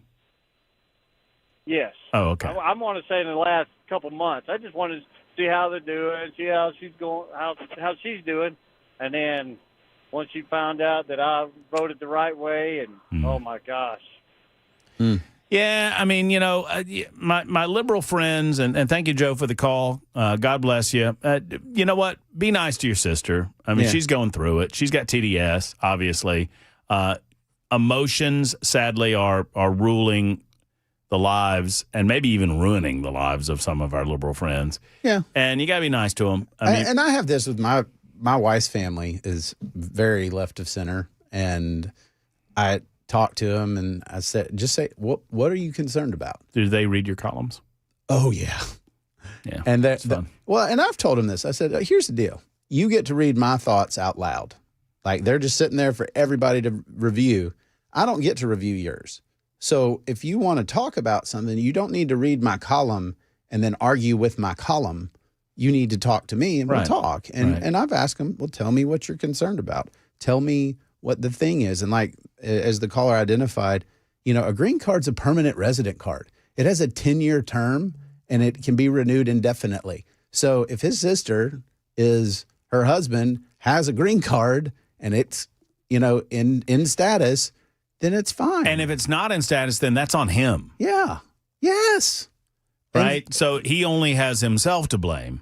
Right. And so, like, on this kind of stuff, are you really concerned that Trump is going to get the green card holders? No. These are the people that have gone through the right channels and deport them. Well, and a lot of what's going on in Minneapolis is just misinformation. They're arresting American citizens. And, I understand that you can point to a couple of one-offs. That sadly we're not going to bat 100% or 1,000%. We're not going to pitch a perfect game in a system this large.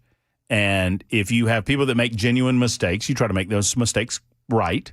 And if you have people that are bad actors within the system, then you get those bad actors out. Yeah, and the whole point is you should concede the ground when something that you see is wrong, right? If an officer does something that's facially unconstitutional, you're like, yeah, that's unconstitutional. What else you got? Here's the thing. They're creating this dynamic, though, Cameron, because they don't cede the ground when they see something's wrong. When their group busts up in a church and disrupts a damn church service, they say that it's perfectly legitimate to do that because while we should be emotional, we should be upset, and they should be upset too, and they don't cede any ground. No, and I'm not like them, and I don't want to be. And I don't want to be like them either, but I want to beat them at this. But my point is that the Constitution is ultimately what I'm looking at, and I'm making a call and saying, hey, that's not right, but that's one instance, right? Well, tell those people that were crying in church pews in Minneapolis that you're better than them. And I wouldn't. No, we need to arrest them. The people that busted into those churches need to be arrested and prosecuted. Sure. I would agree with you. Well, they say they shouldn't be. They say that they're in the right, that the Constitution's on their side. Well, they don't self-police. They lie. They do a lot of things that I'm not going to do. That's true. That's fair. And I get it. It's frustrating to have to call out your own when they don't. But I think that and I've said it in the past, and you remind me that we don't beat them by being them, right. And we're better. I believe that people that believe in the Constitution of the United States of America are better than people that react emotionally and simply want what they want and don't seem to believe in democracy very much. And I said at the beginning of the week, my grand take on this is simple. If you don't like what the law says about who is allowed and who is not allowed, then you need to win elections. You just claimed that you believed in democracy like a year ago, and then now suddenly you don't believe in democracy that much, right? Which we had a group of protesters down at the Naked Statues yesterday, and one of them was holding a sign saying, "Stop the dictator." And I'm like, "Who's the dictator? We just had an election." Yeah. The people went and voted in the person that they wanted. And, oh, by the way, he ran on the concept of doing a lot of what he's doing. And the truth is, and listeners who know me, understand, I don't put too much stock in politicians. They come and they go. The Constitution doesn't. And so I feel really strongly that the Constitution needs our protection regardless of what our politics are. And when I see the left saying, well, I love civil liberties except for when I'm in charge and then I use the government to do what I want, then I have a huge problem there. But I'm going to have the same problem when Republicans do that because I think that's our only real common good. If somebody asks me, what's our common good? Liberty. That's it. Everything else, free people disagree on. We'll get to Claudia momentarily. If you want to make a call, 615-737-9986. We will also ask Cameron his thoughts on acquiring Greenland. I did a deep dive while we were not talking with each other, not because of, any impasse, but because of the holidays. I did a dive into Greenland. Have you done a dive into Greenland? When I was filling in over the holidays, we did Greenland trivia. Did you? Oh, man. Then you know what I'm talking about. It's fascinating. A fascinating place. I'm fascinated with people that have an ability to leave and they willingly live there. I don't understand that. Because most of the people that are there now could probably go somewhere else. They have all the best halibut.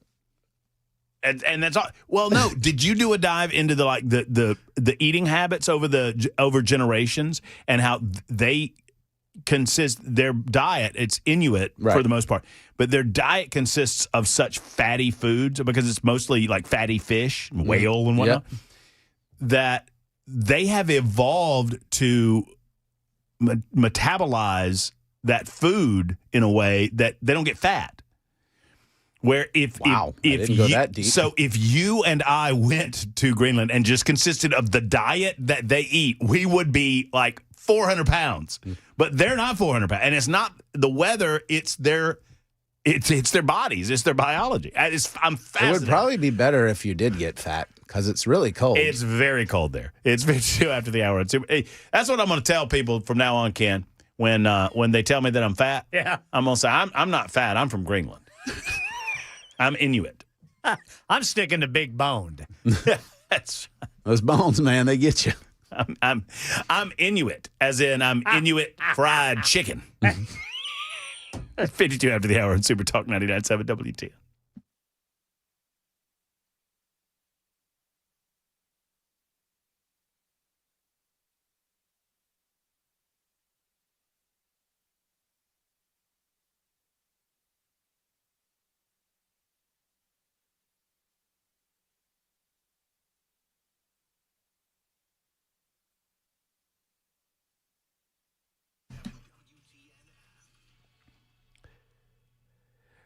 All right, so it's been like 3 weeks since the beginning of the year, and you probably said to yourself, many of you do, I'm losing weight. In January, I'm not drinking, or I'm just going to lose some weight, or blah, blah, blah. Well, friends, let me tell you, if you have stubborn belly fat, if you have stubborn fat anywhere on your body, and you're frustrated because you're working at it, and you're trying to do the right thing, and you're eating right, and it's not coming off, why haven't you called Keith and Stephanie and the rest of the crew at Contours?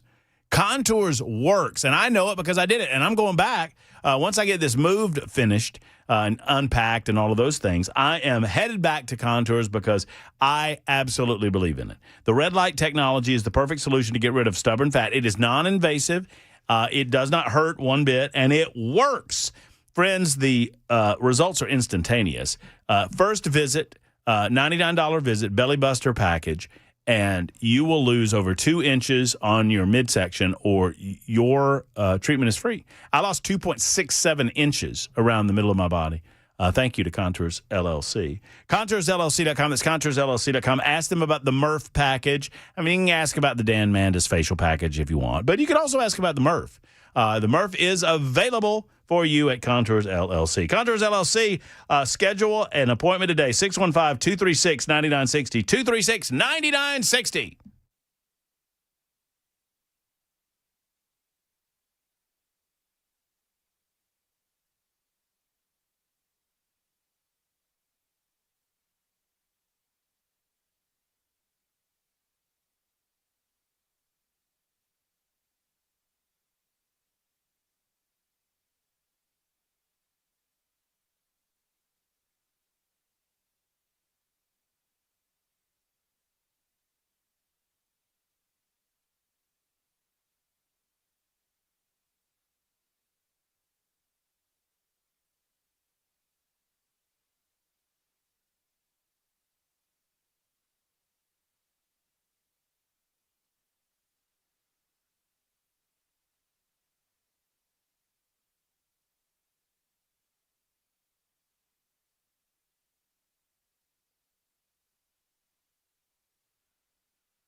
Have y'all been into Nashville Safe House? Have y'all seen the safes? Cameron's been there. I've been there. We did a show from there during their, I think it was their 30th anniversary. Now they're on like year 33.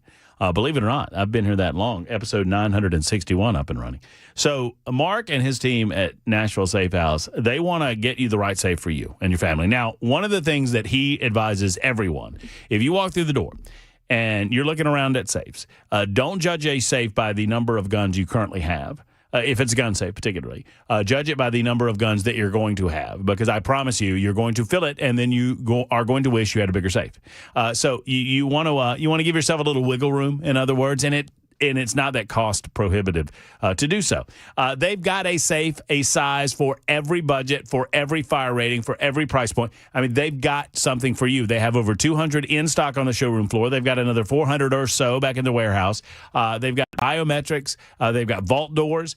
They have tornado shelters. And that's what they do at Nashville Safe House. Go see Mark and his team. Tell Jill I said hello in the front room. She is the one that makes the show go. It's Nashville Safe House, 4th Avenue South in Nashville, or online at NashvilleSafeHouse.com.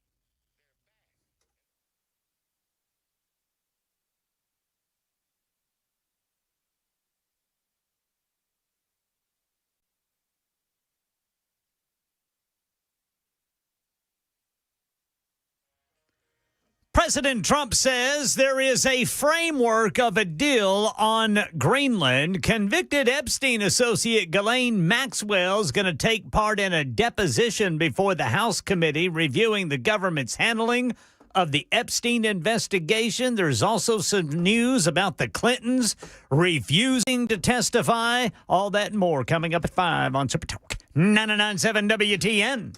All right, so we're getting to Claudia. Look at who I've got on the line. It's just a cavalcade of fun and excitement. I've got Claudia on the line. We're getting to you in the 5 o'clock hour. Jeff will be there on the immigration front. Stephen wants to talk about Minnesota. Jonathan is a seminar caller, according to Jackson.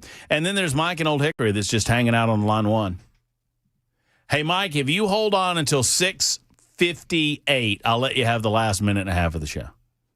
That's bold. I think that's fair, right? Mm-hmm. Cameron's got to get out of here. Cameron, Greenland, go. Yeah. I said, I filed a call. He should buy it. 700 billion. Go get it.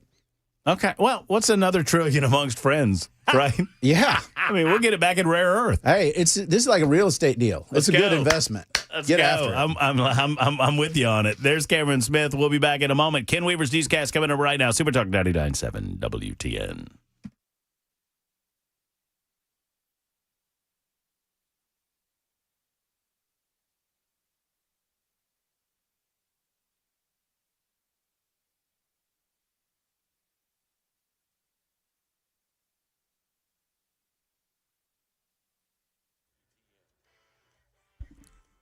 Five o'clock on the dot. I'm Ken Weaver with your top stories. Got the full forecast and traffic in 5 minutes.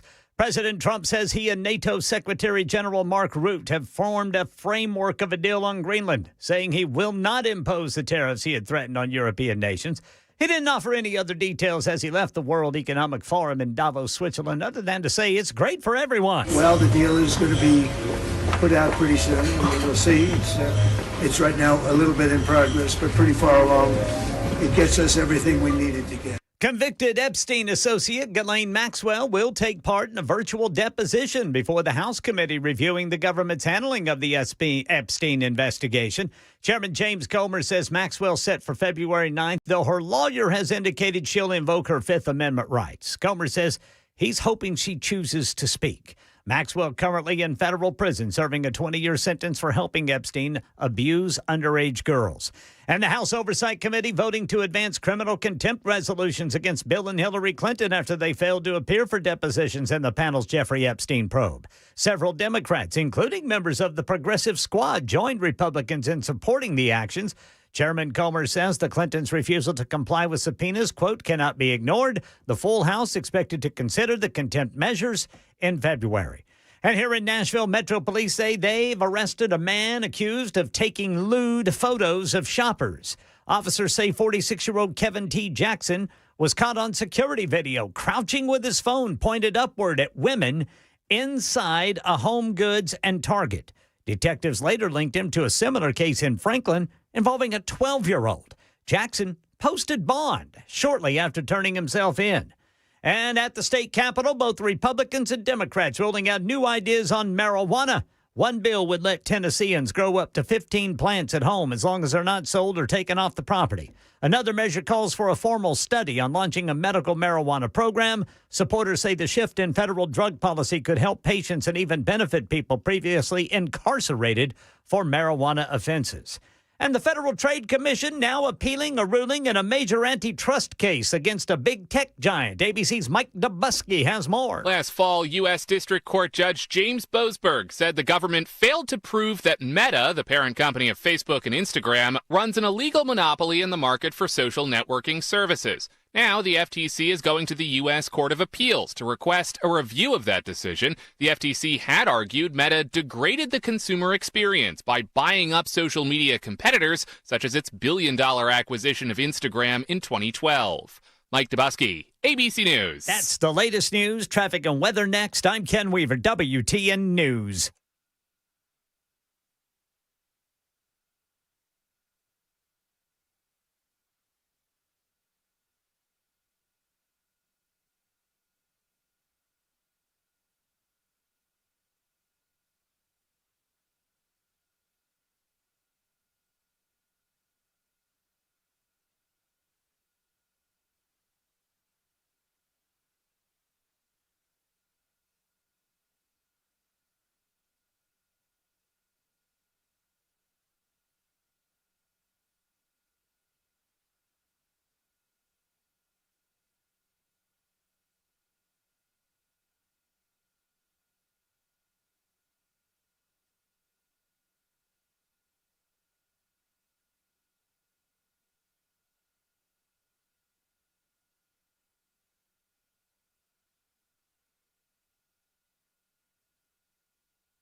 It is still a parking lot in some parts of downtown Nashville if you're trying to get home, specifically northbound 65 to the South Loop, eastbound South Loop to 65, eastbound 440 to 24, 24 eastbound, that goes without saying. And also eastbound 440, that's a complete stop and go to 65. Then we've got eastbound 40 just past 440. Same goes there. It is stop and go. Crashes are not helping. We've got them 24 eastbound at 65, 40 westbound past Charlotte Pike, 40 westbound past Old Hickory Boulevard in Bellevue, and in Brentwood, an injury wreck, 65 southbound at Old Hickory Boulevard South. And looks like in Williamson County, a crash off-ramp partially blocked 840 westbound to Carter's Creek Pike. I'm Ken Weaver.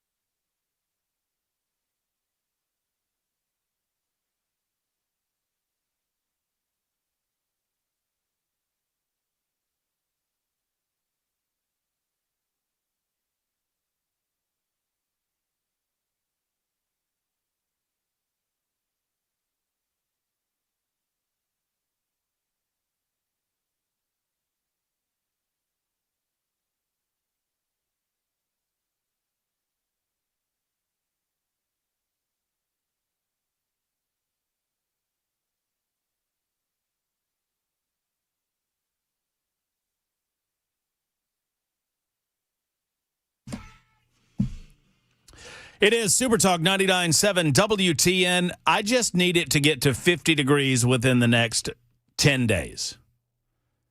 Is it going to get to 50 degrees within the next 10 days? I don't think so, but that's what I need to happen. 7 minutes after 5 o'clock. It's not all about me, but mostly it's about me. 7 minutes after the hour on Super Talk 99.7 WTN. My name is Matt Murphy. This is the Matt Murphy Radio Show.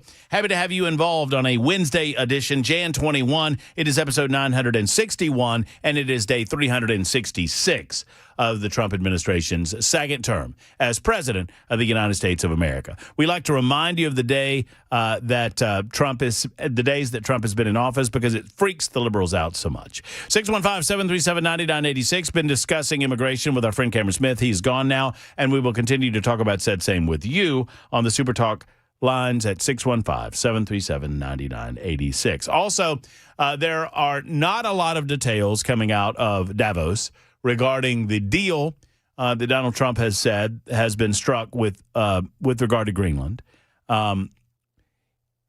Cameron and I were talking off air just before he left, and he and I are on the same page that if you dismiss Trump's effort to secure Greenland as an act of, a guy that doesn't know what he's doing or just, idle chit chat, then you don't know the history that the United States of America has in dabbling in this, and you don't know the significance of Greenland. Greenland is not significant in terms of, the amount of people that are on that island. It's only about 57,000, I believe it is. It is massively significant when it comes to its geopolitical position on the globe and the resources that it has underneath its ice, both of which the United States of America would very much like to obtain. Donald Trump is not the first president that has attempted this. I think Harry Truman did it. I want to say Eisenhower did it. There have been many presidents that have engaged in overtures to Denmark in their own individual ways in an effort to secure Greenland. I like Cameron's idea. Just throw him a $700 billion. I mean, free money, free money, free money, free money, free money, free money, free money. Just throw them $700 billion. Just write it off. The estimate, and I'm using Cameron's number here. I did not know this. I'll look it up in a moment, but not that I don't trust him, but the estimate is that rare earth minerals alone, there's like $4 trillion worth of rare earth minerals. Now, obviously, it has to be accessed. That's going to cost a lot of money, and some of it is cost prohibitive in terms of your ability to get to it. At the same time, there is an ROI in Greenland. A tremendous ROI. Not to mention, from a geopolitical standpoint, Russia, China, and the like. So anyone dismissing this as just the rantings of a madman in 25th Amendment, I mean, you're not taking this seriously. And I can't take you seriously if you don't understand the significance of acquiring that piece of property. It goes back to, I think, William Seward, the Secretary of State, that engaged in the purchase of Alaska, wanted to buy Greenland too. So that is in the 1860s we're talking about. And William Seward orchestrated the purchase of Alaska, and I forget how much it was. Hey, Jackson, fact check me on this. William Seward purchase of Alaska for how much? I just need to know the monetary amount that we pay. I want to say it was like $7.5 million. And at the time in the 1860s, late 1850s, that was a tremendous amount of money. You can also fact check me on the year that we bought it. I want to say it was 1850 something. 1867 for $7.2 million. $7.2 million. You think we got a good ROI on that? I think we got a good ROI on that. Oil resources alone. I think we could count up the amount of caribou meat we've eaten. And we got a pretty good ROI on that. Now, Greenland and Alaska are two different places and two different regions and two different topographies and all of that. And Alaska is not under a mile thick sheet of ice. Greenland is, for the most part. But Donald Trump says that they've, look, you can laugh and joke and have a good time with it. And that's fine. That's fine. I don't fault commentators that choose to do that. Or you can understand the significance of this possibility. The seriousness and the significance of the possibility of us acquiring at least the opportunity to own the mineral rights, the opportunity to utilize that as a base of operation for what Donald Trump's calling the Golden Dome, that's an asset, friends. And that's a good place to be. So from a negotiation standpoint, all right, Jackson, I'm buying a car from you. All right? I want your car and you want some money. And what kind of car you want to be selling me? You get to pick the car. What kind of car do you want to sell? You're selling your car, which is? A 2025 Lamborghini Aventador. Okay. I must have more money than I thought because I'm going to have to spend a couple of bucks to acquire that Lambo, that 2025 Lambo. Is that Carson Beck tell you that after he lost the Natty championship? Is that what happened? Yes. Okay. So, Jackson, I'm going to go ahead and offer you $1,000 for that car. I'm good. You're good? Yeah. Oh, what do you need? Ooh. About $500. $500? No. $500,000? Yes. All right. How about $2,000? No. How about I lease the car from you for $5,000 a month for the next year, and we see how it works out. Now we're negotiating. See? 10 a month. See, now we're starting to negotiate. So I don't have to buy it. I don't have to acquire it. Donald Trump claims that they've come to a term or at least the framework of a structured deal that would not necessarily out and out buy that Lamborghini, as Jackson and I were negotiating. But what it would do is give us the right to ownership of it for all practical purposes. I like it. Like everything about it. Jeff has been holding on the subject of immigration. Stephen and Jonathan will get to you momentarily. Mike is also holding. We will not get to him until 6:58 in the p.m. And then I said if he held that long, we'll give him the final moment. Hey, Jeff, what's up? Hey, how's it going, man? Thanks for having me on. Great show. Love your Friday segment. But what I was calling about, and good segment on Greenland, by the way. I did a NATO tour years ago. And, man, that's a tough one. Very valuable. You mainly want Greenland as much for the minerals as the maritime rules on how far off the land you own the ocean. So that's a big deal. But what I was calling about was immigration. And, we throw a lot of rocks here in Middle Tennessee. How many people here that move here, I mean, there's a lot moving here every day. I'm a local, original 8 generations, let's say. who do they think built their house? And like when people come in, like you had a previous caller who was throwing rocks. He's into it with his sister.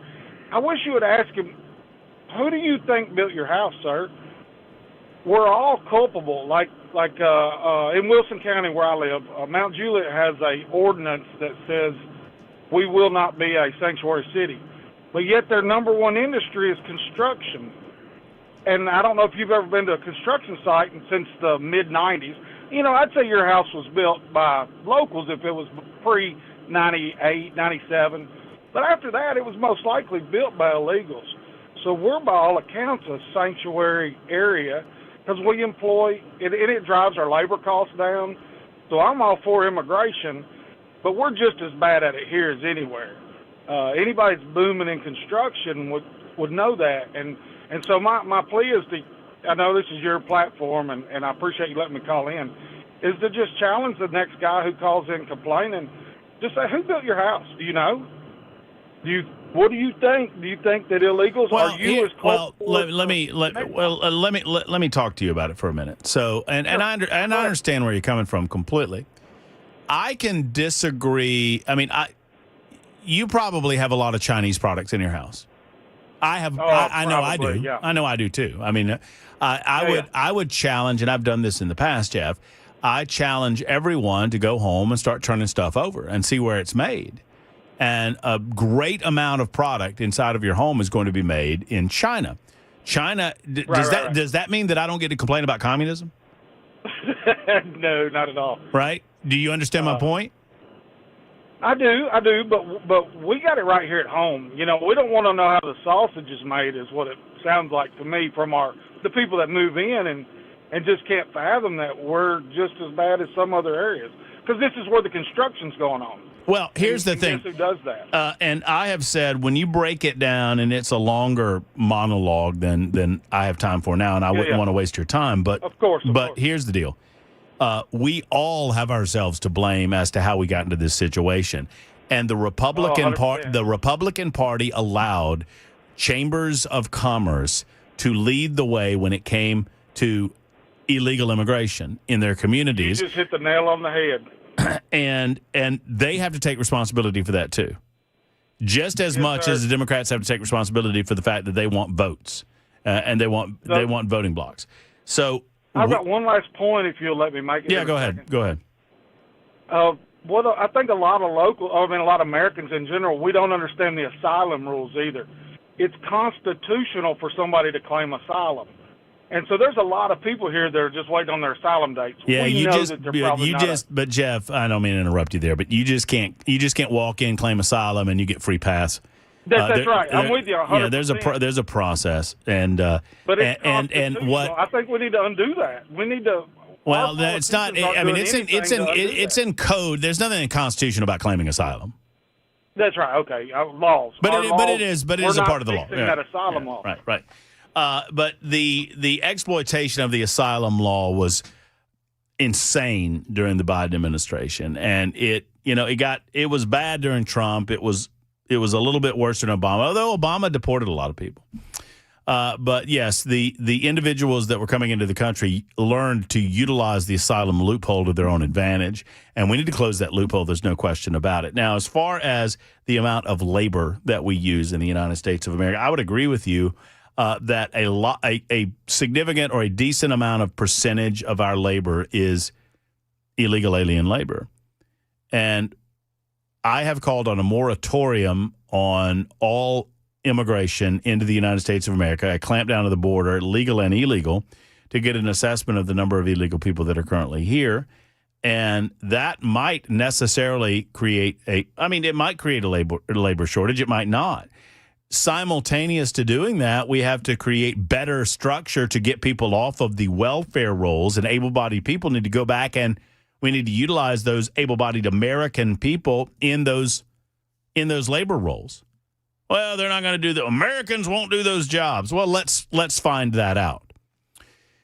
The point is that I want to clean this up on the front end and suffer in the short term and have it demonstrated to me by the Chamber of Commerce that they have to have immigration policies that would allow them to bring in foreign sources of labor that they claim they need and they cannot get here in the United States of America. I want an American first hiring practice and policy. And if they can demonstrate that they absolutely have a need for those foreign sources of labor, then we can have a conversation about how to bring that above board and legalize it and make sure that these people are not sucking off the system, not utilizing welfare. I don't have a problem with workforce immigration and ownership sponsorship of immigration. But it needs to be done above board. And there are ways to do it. HB1 visas, there are ways to do that. So you're not wrong that there is a significant illegal alien labor force in the United States of America, but that doesn't mean that we shouldn't fix it. And I would circle back to my analogy about the Chinese goods. Because I have Chinese products in my home, that doesn't mean that I can't be against communism. Now, you can claim that it's hypocritical. I try to eliminate the amount of Chinese goods that I have. It is a greater trade policy that creates that dynamic in my and every other home in America. 22 after the hour, Super Talk 99.7 WTN. Jerry and Stephen and Jonathan, not necessarily in that order. Scott from my new adopted hometown of Mount Pleasant as well. It's Super Talk 99.7 WTN.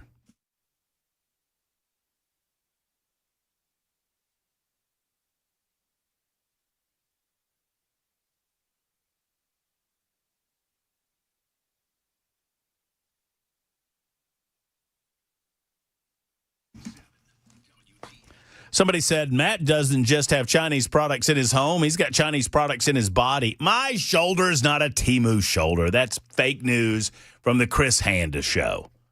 Fake news from Hand. My shoulder was built in, like, Tunisia or something, as far as I know. As far as you know. Let's talk for a moment about Alpha and Omega, built right here in the Middle Tennessee area. Michael and his team at Alpha and Omega, they hire local. They believe in local. They treat you locally. You never will get an out-of-state or an out-of-country call center. You never get an IT bot either. When Alpha and Omega becomes your IT service, you know that you are being handled by the best in the business. You know that you don't have to worry about your IT any longer, whether it's email, computer systems, printer systems, servers, whether you're concerned about cybersecurity or ransomware, whatever it might be, they handle it from beginning to end, from Alpha to Omega. You see what they did there? Alpha and Omega understands that business owners, you got a lot going on and a little time to get it handled. The last thing you want to do is have to worry about emails or servers or computer systems. That's why they handle it all for you. If you're a business owner, know this: 14 successful ransomware attacks happen every day, and you want to avoid being one of those. Go to ANO.net. That's ANO.net, or call 615-784-0096, 784-0096. If you're a business owner, you owe it to yourself to call Alpha and Omega.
Want to know about a place where European auto repair doesn't feel like European auto repair? Well, I know the place. Hey, friends, it's Matt Murphy, and When you walk into Eurofix, you notice that they're not your typical greasy garage. Waiting rooms are clean and comfortable, inviting. Service areas are spotless because Eurofix cares about everything, from how you're treated to how their waiting rooms look, to how their service areas look, to how your vehicle's treated and how it looks. Every repair comes with a rock-solid 3-year, 36,000-mile warranty on all repairs that they perform at below dealer pricing, I might add. So you don't have to put up with dealer prices or get ghosted waiting on a callback. Eurofix fixes everything European. Plus, you get a rental car available at every appointment. Locations in Nashville, Franklin, Belmead, Murfreesboro, and Mount Juliet. 844-EUROFIX. Or visit online at myEurofix.com. That's 844-EUROFIX or online at myEurofix.com.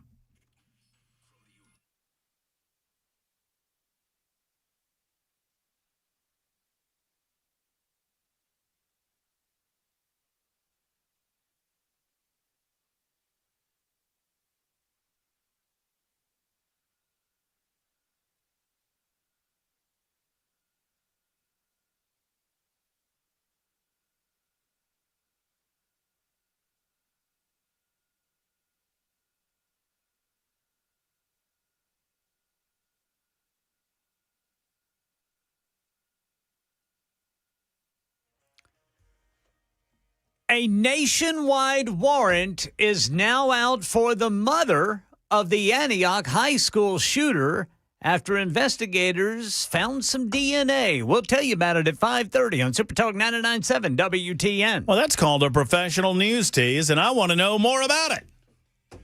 I'm not going to tell you right now. You got to wait. I have to wait with the rest of the class. For 3 minutes. 3 minutes. Well, thereabouts 3 minutes. You never know with me. You know what? I'm going to go to break on time because I want to know about the story. How about that? See, you teased me like that. There you go. Did y'all know that today is National Squirrel Appreciation Day? I did not. So I encourage you to find a nice tail and get cracking. I bet you Miss Beasley would like to celebrate today. There's some there's some nutty squirrels out there in that yard, boy. They're crazy. I got cats too, Ken. I bet you Miss Beasley's gonna like that. Let me tell you something. When we get this fence taken care of in the backyard, Mrs. Beasley and Munson, they are going to take care of the cat problem. I wouldn't say it's a cat problem. I've just noticed that there's two of them. There's an orange one and a black and white one. Have you named them? No, I'm not naming them. An orange tabby. Yeah, a little tabby cat and one of those like a gray and white mixy type thing. You want one? No. What you could do, you could have, your dogs, Mrs. Weasley and Munson. Thank you for saying it right. You see, Little Munson. You said it right. You didn't mean And he was trying not to. He was trying not to say it right. Apologies for my confusion. Munford. Yeah, Munford, right. And then you could name the other the two cats, Mrs. Beasley and Munson. Oh, I see what you were going for there. You want to start that one back from the beginning? No. You want to crank that one back up? No, it's dead. You want to rewind that one? Just start over? Yeah, I like it, though. I like what you were thinking. I like where you were going. The plan of action, the game plan, the play on the whiteboard was good. Execution, Carson Beck-esque. You just threw it right to the other team. Old Munford. Munson is the name you're looking for. What are these cats doing, man? Are they? They're just hanging. Yeah. Don't get cold. And I felt a little bad for them, but cats can figure it out. Cats are survivors, dude. Yeah, man, they can figure it out. But I was warned. Henry, my neighbor across the street, said, there's some neighborhood cats that hang around. He's got dogs. My neighbor that I met today, Jeff, he's got dogs. They know I've got dogs. Everybody's got dogs around me, so we're all dog folk. But maybe they're friendly cats. They don't seem feral. Let's put it that way. Yeah. I mean, I thunked on the window. You know how you do? Right. I saw him out there, and he run off. Took off. Huh? Oh, yeah, took off. So he didn't like that very much. Speaking of taking off, we got to take off for the news. A lot of you want to hold on, and I appreciate you. I'll get to as many as I can before we get into nincompoops, and we'll get into nincompoops after the real news. And the real news happens right now.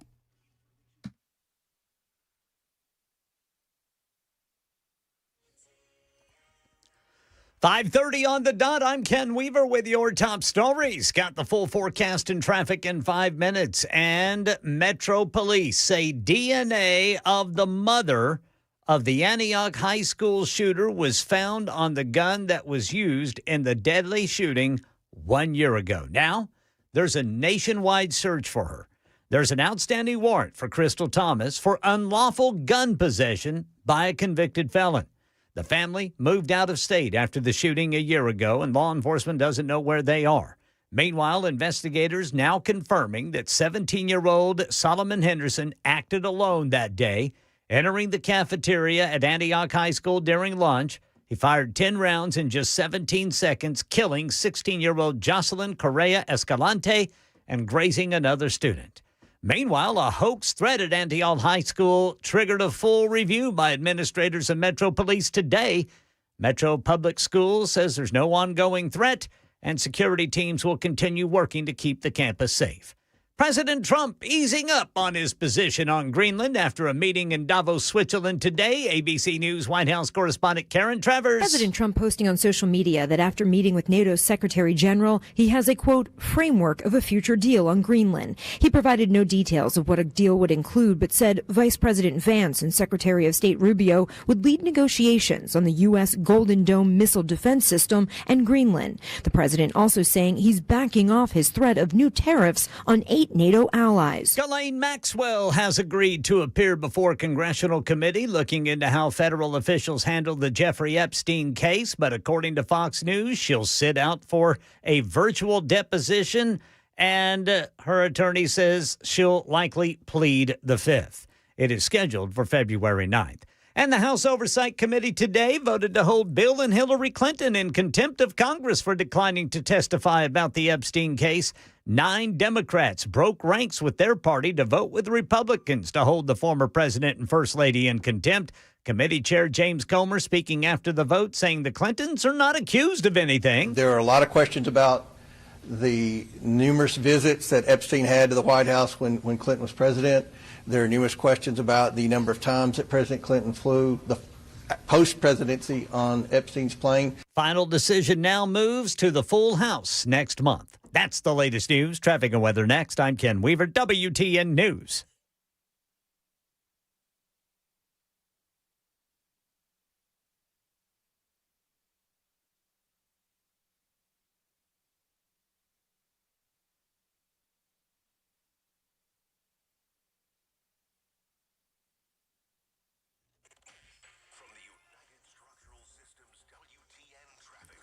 Heading home, you're just going to have to pack your patience. I'm looking right now at this crash on 65 southbound at Old Hickory Boulevard. That has 65 southbound backed up all the way to 440. We've got crashes on 24 eastbound right there at 65 north, 24 eastbound at Old Hickory Boulevard north in Whites Creek. Over here, we've got a crash 40 eastbound at Church Street. That's blocking the right lane. It is stop and go there starting at Charlotte Avenue. And now in Williamson County, we've got an injury accident. This is going to be on the off-ramp, partially blocking it, 840 westbound to Carter's Creek Pike. I'm Ken Weaver.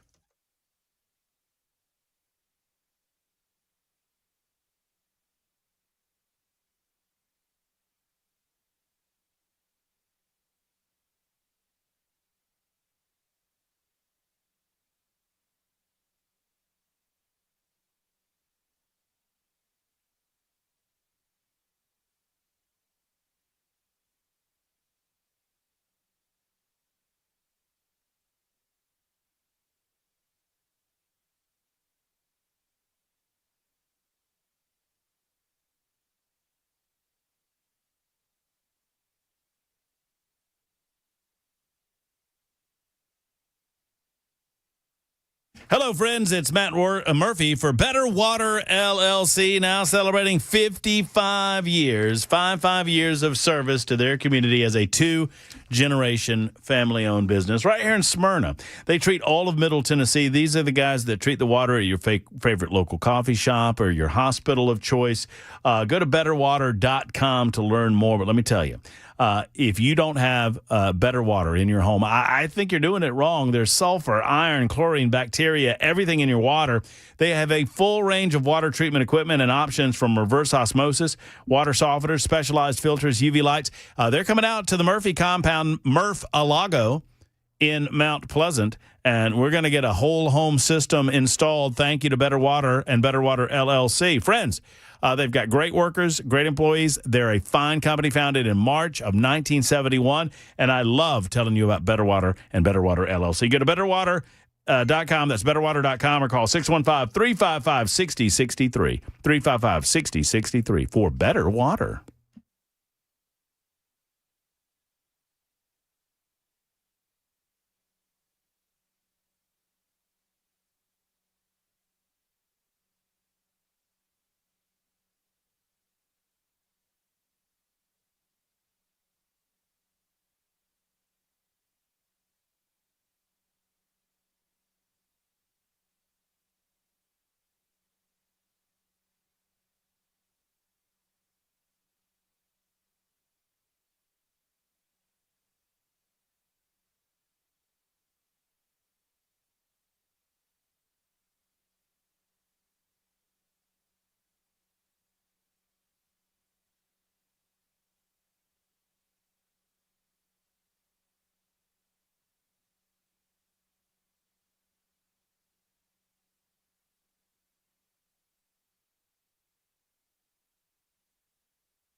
Super Talk 99.7 WTN. Matt Murphy and you, nincompoops, on the way momentarily. 4460 writes in, how about this, guys? Matt, I think you and E need a puppy for Radon Ranch. We're not calling it Radon Ranch. I like Radon Ranch. We're calling it Murph-a-Lago. Murph-a-Lago. Thank you, Ken Weaver. 2-1, Jackson. It's Murph-a-Lago. But the point is this. I think you and E need a new puppy for Murph-a-Lago. I'm fostering one right now. I named it Murphy. It's a little chubby. It's very loud. And it barked at Carson Beck all night last night during the national championship game. Let me know. And this poster has included a picture of young Murphy, 8 weeks old. Very, very, very cute. Very, very cute. Little chubby puppy, huh? Little chubby puppy. Come on. Who doesn't want to rub that belly? Yeah, man. Who doesn't want to rub puppy that belly? bellies. There's nothing like it in the world. Or those when their feet smell like Fritos. Yes. Yeah. Little Well, Frito- actually, before they smell like Fritos. Oh, no. I mean, and their little puppy breath, Ken. You can't beat puppy breath. You cannot beat it. Oh, I want to go get it. I'm not going to, but I want to. I gotta get. You gotta be careful now. Now you got all that room, man. I know. I got to get Ms. Beasley and Munson settled first, and then we're going to talk. And then we're going to talk about that. I actually have somebody that said that they would take the orange tabby, but I don't know if it's somebody's cat or not. I mean, I've got to figure that out. I've got to figure out if it's if it's actually somebody's cat or what. Like, you don't know where that cat's been. I don't know where that cat's been. I'm not giving the cat away. I mean, the cat might be someone's cat. I don't know. I'm not giving the cat away. Does it have a collar? I've not been close enough to see, but I'm going to find out. I have not noticed when I've looked, but I'm on the lookout. Murph Alago. Thank you very much, 8378. All right, Scott, Jerry, Stephen, Jonathan, not necessarily in that order. Mike, if he holds on to 6:58 in the PM. We're getting to all of you, but y'all know what time it is. Just hang in there and enjoy as we play a little game we call Nincompoops in the News. Nincompoops in the News. Yeah, I won yesterday, fellas. I was the big old winner on a Tuesday edition of Nincompoops in the News. That's where to go, brother. Thank you, Ken. I appreciate that. It was that lady that stole those Hershey's chocolates and a box of Maxi Pads. Yeah. Yeah. I think it was $11.61 in items, and her bond is now at $15,000. So, as the winner last evening and the reigning crown champion, Jackson's got the trophy. I got the crown. We split, but we're going to unify those. Those titles this week with a unification round. And if a tie happens this week, we're going to play rock, paper, scissors to figure out who gets it. Yeah. My camera's back today. Hey, good for you. But That's somebody good. messed with it. Uh-huh. And now, did y'all ever see that show, Home Improvement? I have, yes. You know his neighbor, you never see his face? Yeah. Is that you now? That is me now. And I think I'm going to keep it that way because I think it's kind of funny. Oh, I got to go look. Oh, brother Jackson, people have to see you, man. Yeah, people want to see that pretty face of yours. They see the hat. I mean, let me just give a look. I'm looking at it right now. What is going on with that? I'm Wilson from Home Improvement. You are. I mean, I can't even see your eyeballs. I just see the SNL 50 hat. That's pretty good. All right, let us go. I'm going to go first, fellas, because I'm worried that somebody's found my story. All righty. It is out of Aventura, Florida, where surveillance video obtained by Local 10 News shows a beef thief stuffing steak and brisket down his pants at a South Florida supermarket. It all happened at Kosher Kingdom, which is located at 3017 Northeast 199th Street in Aventura. And the store's owner has not yet, but wants to, apprehend the suspect. Owner Phil Einhorn said, "Meat prices are going to continue to go up, but that's not us raising it. It's the whole industry. And our margins are very, very tiny." Well, one thing that wasn't tiny, this guy's pants. You see, they were Einhorn now. They were big, big pants. You know, I think those pants, they were like made for stealing. They're blocked at the bottom so nothing goes through. Videos shows a store employee walking by, then the suspect shoving nearly $100 of cowboy steak into his pants. He also stole a bottle of wine. Like the entire meal. He came over here and looked around to see if anyone was looking, and then, according to the surveillance video, he shoved it right in his pants. Eventually, he gave the steak back. We were shocked. That's why when he gave the back one steak, I thought, okay, I got it back, what he stole, and then we found out there was this thing in his pants. It was unbelievable. It was shocking, according to Einhorn. They ended up going across the street to Publix, because employees chased the suspect out of the store. One of the employees was on break, saw the rest of the stuff that he had, brisket, wine. He called the cops and got everything back. He ran off after he got the stuff back. By the time the cops got there, he was gone. But they got all the property back. But here's the thing, y'all. They can't. This stuff's been down that dude's pants. Yeah. They can't, put it back on the shelves. Well, they could as long as nobody's looking. Well, it is steak. I mean, I'm certain that it's packaged properly. Was the package breached?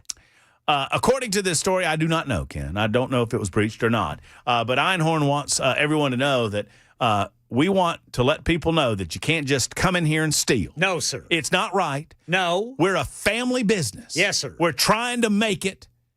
We're 3 generations in, and we're just giving it a go.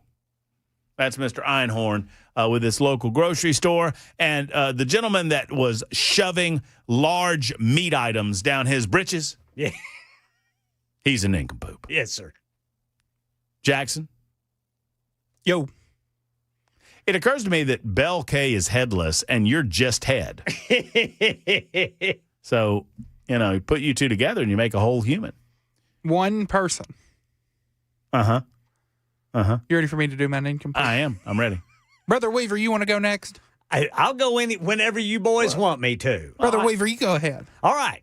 This is out of Holyoke, Massachusetts. 2 local police unions want City Councilor Israel Rivera ousted after his racial slur-laden arrest last month. Police said Rivera drove onto a sidewalk because, as he put it, there was nowhere else to go. Officers reported smelling alcohol, said Rivera's speech was slurred and that his eyes were glassy. Said he admitted coming from the Wyckoff Country Club where he told police he had just 2 drinks. Uh-huh. Well, Rivera failed portions of the field sobriety tests, repeatedly referenced his position as a city councilor, asked for discretion, even offering to walk home. Officers also reported that Rivera asked them to, quote, work with him, then added, that's fine, I'll just cut the budget. Everyone else, named some former city councilors and even the sheriff, gets a pass, but I don't. Police said Rivera became agitated, yelled, hit his head against a cruiser door, shouted profanities, and used racial slurs. This is a sitting city councilor, boys. Oh, no. He told officers, quote, you know who the F I am? I'm not a regular N-word. And later, I'm the one that makes your effing budget N-word. Rivera added that he would cut the shot spotter alert system. Ooh. Also complained the state police were handling the stop instead of city police, then said, Holyoke officers don't effing work. Officers additionally reported Rivera claimed a close relationship with the mayor and the police chief. Reminds me of Doyle Hargraves in Sling Blade. Uh-huh. I'm friends with Chief J.D. Shellnut. Get the hell out! They filed a formal ethics complaint and requested body camera footage after concerns raised with city officials went unanswered, noting Holyoke does not have its own municipal ethics commission. He's still a sitting city councilor. Wait a minute.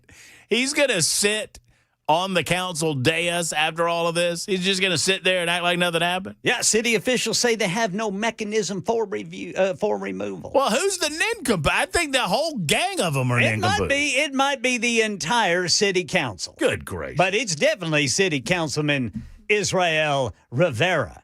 Don't you know who he is? Don't you know who I am? Don't tase me, bro. Don't tase me. Hey, every drunk that's ever been arrested for DUI only had 2 drinks. I just a couple. Let me tell you, every police officer I've ever spoken with, they say that if they ask you if you've been drinking tonight and you say 2 drinks, you're going to jail. You're going to jail. Well, yeah. You're going to jail. Because you're always lying. And you're probably going to jail even if you don't say. Yeah, that's probably true. Jackson. Ready for my nincompoop? You're a nincompoop, sir. Florida Keys boat captain accused of selling kilos cocaine he allegedly found at sea. Well, you know. I just found it. It floats. A 65-year-old Florida Keys boat captain was arrested Monday after deputies say he was allegedly selling kilos of drugs that he, quote-unquote, found at sea. Mm-hmm. Following an investigation led by the Monroe County Sheriff's Office, deputies say they nabbed Bradford Todd Picarello and seized 23 kilos. Wait, what's his name again? Munford what? Bradford Todd Picarello. Munford. Picarello. Wife's name Weasley. And they seized 23 kilos of cocaine, his 38-foot vessel, Good gracious. $8,000 in cash. That's a lot of kilos. And a .40 caliber handgun. Oh, well, you got to protect your kilos. Hey, he just found it, boys. He just found all that stuff. The investigation ended Monday when undercover Sheriff's Office Special Operations detectives purchased a kilo of cocaine from Picarello for $10,000 and placed him under arrest. I don't think you're saying that guy's name right. Picarello was subsequently booked into the Monroe County Sheriff's Office. It's a game we used to play when we were kids. On counts of trafficking cocaine, selling cocaine, and possessing, you guessed it, cocaine. Who wants to play Picarello? Oh, I do. That's Pictionary. Parcheesi. Lemon That's pretty squeezy. good. Yeah, that's pretty good. So he's a cop, right? No. He's a boat captain. Oh, No, he's he's a a boat captain. Okay. Boat captain. That's right. Not a captain, a boat captain. Just a boat captain. You know, out there. but look, every jackass with a boat and a hat's a boat captain. Well, so. that's true. I tell you what, boys, there might be a lot of cocaine floating around out there. You never know. I mean, look. Hey, my former co-host in Birmingham, Yeah. she lived in Miami when she was growing up, Coral Gables, and her brother found a big old bale of dope just off the coast of just floating around. I said, what'd he do with it, Valerie? You know what she said? What? Smoked it. I'd have left that alone. No, man, that's good stuff. That's that Cuban stuff. Yeah, somebody gonna come knocking on your door. I would encourage you to vote for me for Nincompoops in the News. Remember, that was a good story. He stuffed meat down his pants. You could also vote for Jackson or Ken, 615-737-9986. We'll get to your calls momentarily. I promise we'll get right to you on Super Talk 99.7 WTN. Vote Ken Weaver.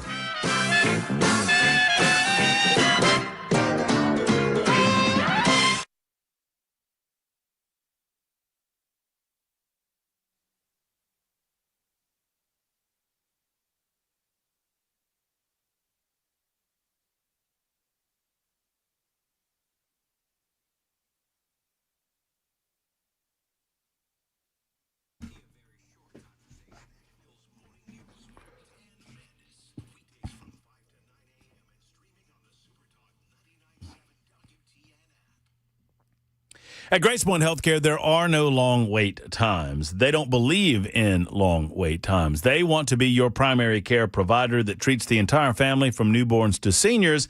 And they understand that winter brings cold and flu season along with it, and oftentimes weeks in delays for seeing a physician with an appointment at your standard medical practice. They don't believe in it. When you're sick, they understand that you cannot afford to wait to be treated. And at Grace Point, you'll be seen usually the same day or the very next day, even with brand new patients. They even do house calls if you're just feeling too bad to leave the home. And they do this all in a direct pay environment. Convenient and comprehensive medicine at Grace Point Healthcare. They're great at what they do. They're located in the heart of Franklin. But I would encourage you, wherever you are, to consider direct pay as your way of getting medical treatment because it keeps your cost lower and you've got the Smart Care plan available to you as well. Secondarily, insurance companies are not allowed in that relationship between you and your doctor, nor should they be. That is a sacrosanct relationship and it should remain so. So let's contact Grace Point Healthcare. Make them your primary care physician. Grace Point Healthcare, 599-6868, 599-6868. Modern medicine, delivered the old-fashioned way.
New findings in the Antioch school shooting investigation pointing to the shooter's mother. We'll tell you about it coming up at 6 on Super Talk 99.7 WTN.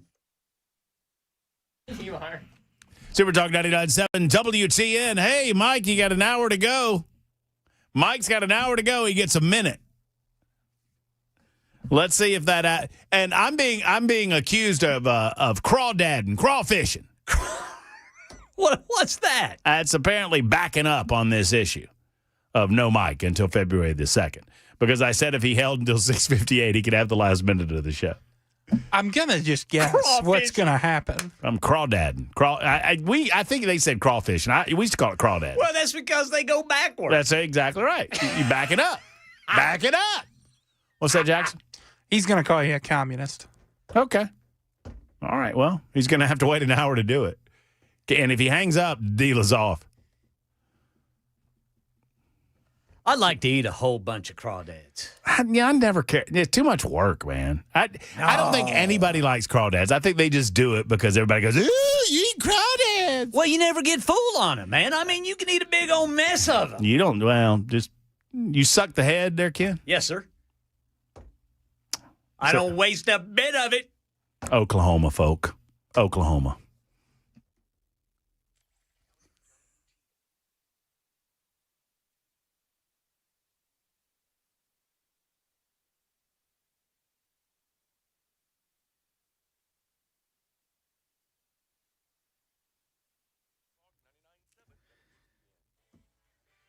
Six o'clock on the dot. I'm Ken Weaver with your top stories.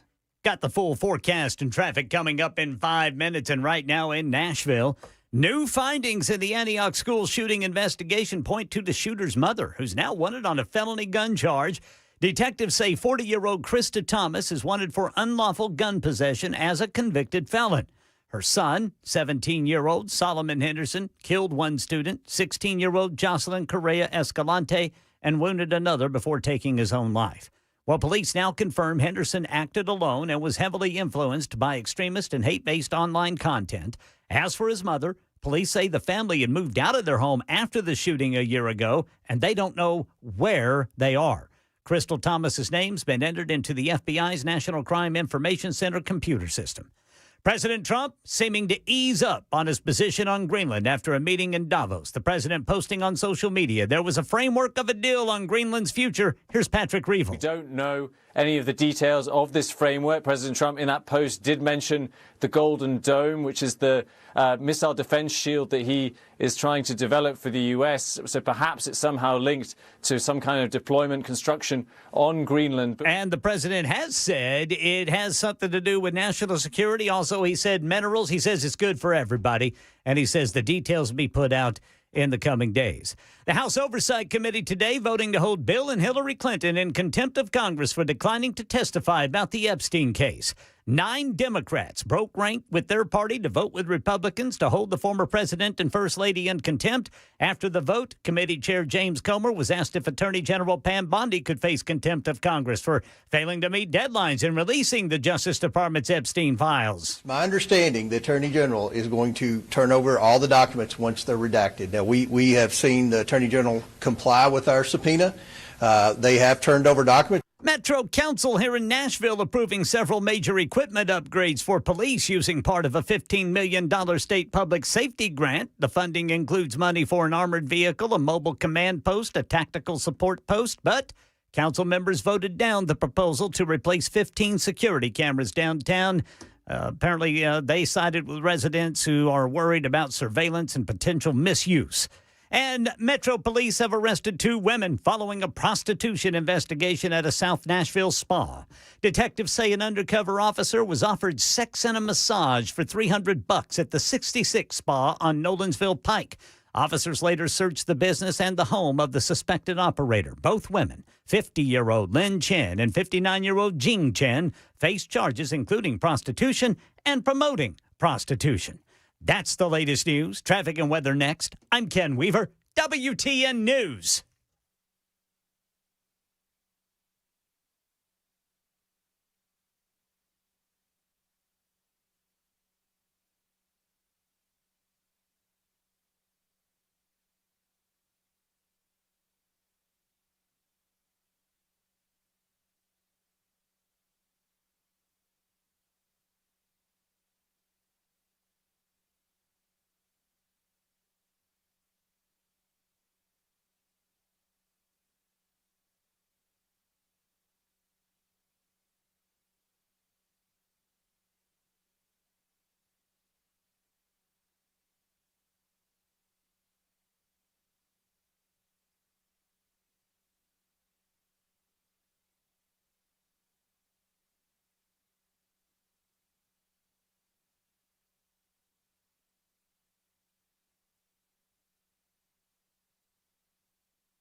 All right, it is still a mess trying to get home. We've got wet roads and a lot of people and a lot of brake tapping. I mean, complete stop-and-go traffic trying to get out of downtown, even trying to get into downtown. Crashes are not helping.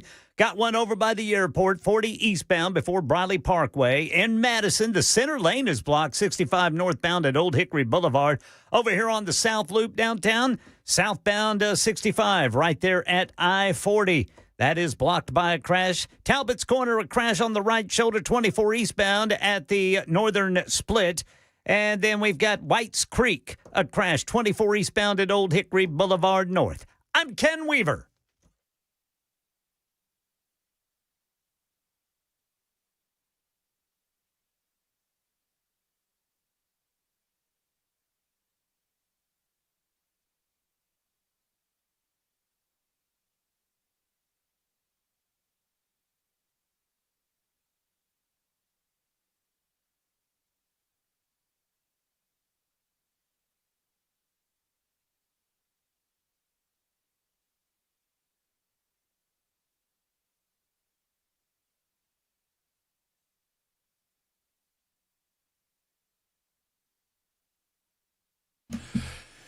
All right, here we are. Here we go. Final hour of the radio show on Super Talk 99.7 WTN. Would love to hear from you, 615-737-9986. And as promised, we'll get directly to your telephone calls. Big stories, news items of the day.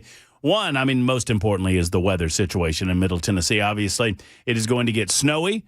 That's coming on Saturday. It is going to then get icy. Whether that be freezing rain or sleet remains to be seen. We don't want either of those, but freezing rain, of the two, sleet's better, freezing rain worse, because freezing rain comes down liquid and then freezes like a sheet of ice over everything. Sleet, little pellets. Either way, those are bad things. The expectation is we'll be a little bit locked down for the next day or two after the event, which will go over the course of 2 days. We'll be here for you during the duration. I mean, if we need to get in, if there's, I would suggest, and I've not heard from New Suit on this matter, and I'm not speaking for Jackson Williams, although I should. I'm not speaking for Ken Weaver. I cannot. But I will say this. If there is inclement weather that endangers the general public, I'm going to do everything I can to be on the radio, because that's what we're here for. I mean, what else are we here for if not that? If you do not have power, significant amounts of you now, you know, if it's a one-off or 500 or 1,000 people, but if there are widespread power outages, I would suggest that we'll do everything in our power to be on the radio, because where do you get your information if you don't have power? You've got your phone until your phone runs out of power, and then what do you do? Well, here's what I would suggest you do. When you go to the grocery store and you're stocking up on milk and bread and eggs, what else do you get at the grocery store during the ice storm there, Jackson? What do you get? I don't know. I remember a time way back in the olden days of 1993, Jackson, when you were -6. We had the blizzard of 93, we called it, and it was in Carrollton, Georgia. I was a student at West Georgia College, now called West Georgia University, but back in the day it was just West Georgia College. And my buddy Wayne and I, we knew that the blizzard was coming. They forecast 10 to 12 inches. We received about 12 inches of snow. And so many of us in the theater department decided to gather together at one centralized home, which was big enough to accommodate about 10 people. And we were going to have a big old snow party. All right, you with me so far? This is a true story. You with me how'd so that far? go? It was good. So the storm was coming in overnight. Wayne, my best friend, God rest his soul, no longer with us, but he's my best friend in the world, and he and I were designated as the people that needed to go to the store and get provisions. What are provisions? Food and, well, provision. We were told to get things that we are going to need for the next day or so. Beer. Yeah, so apparently the women in the group thought that that was food. What Wayne and I took that to mean was liquor and beer. And so we came back with a bunch of beer and some wine coolers and some liquor and like 2 bags of chips. Snacks. Nobody was impressed. Well, the other guys were impressed, but the women were not impressed. So we had to this is a true story. We came back. We thought we'd done the right thing. They're like, where's the food? We need food. We don't have any food in this house, and we're going to be stuck here for 3 days. So Wayne and I, the next day, had to, and it had snowed so much we could not drive. We had to walk about 2 miles to our apartment. We lived next door to one another. We walked through the blizzard to get provisions in our backpacks, like canned food, tuna, and saltine crackers and whatnot, to provide for our beloved theater troupe. And we did so. At one point on the way back, Wayne fell over and told me to leave him for dead. That is, he actually did that. It was pretty funny. I did not leave him for dead, though. No, I take it back. I did kind of just start walking away, and he eventually got up and walked on his own. But, yeah, we do not expect that the conditions will be that dire or significant. But I would encourage you to go ahead and get those provisions. And when you do, get some batteries for that battery-powered radio that I know that you have. Don't you have it? You've got a battery-powered radio, right? Well, where is it? You need to pull it out. You need to dust it off. You need to make sure that it's still operational. And if not, put some batteries in that thing, because if you lose power, you still need information. And if you need information, we're here for you on Super Talk 99.7 WTN. That's the big story of the evening. Secondarily, we're talking about the aftermath of the Minnesota ICE raids and nationally what the liberal reaction has been. Donald Trump was in Davos over the last couple of days. Trump says, look, I'm not going to take Greenland by force. We don't want to take it by force. But then there's a deal hours later after saying we're not going to take it by force. There's apparently a Greenland deal that has been initiated. So we don't have the details on that, but we'll get to them as quickly as we possibly can. In the meantime, Stephen has held for a long time. Scott, hang in there. Stephen, the floor is yours, sir. I appreciate your patience. How are you? Hey, pretty good. Thanks, man. Great show. Thank you. Yeah, just real quick comment on Greenland. I got an idea to see if this has got a nice ring to it. What do you think? New Greenland. New Greenland?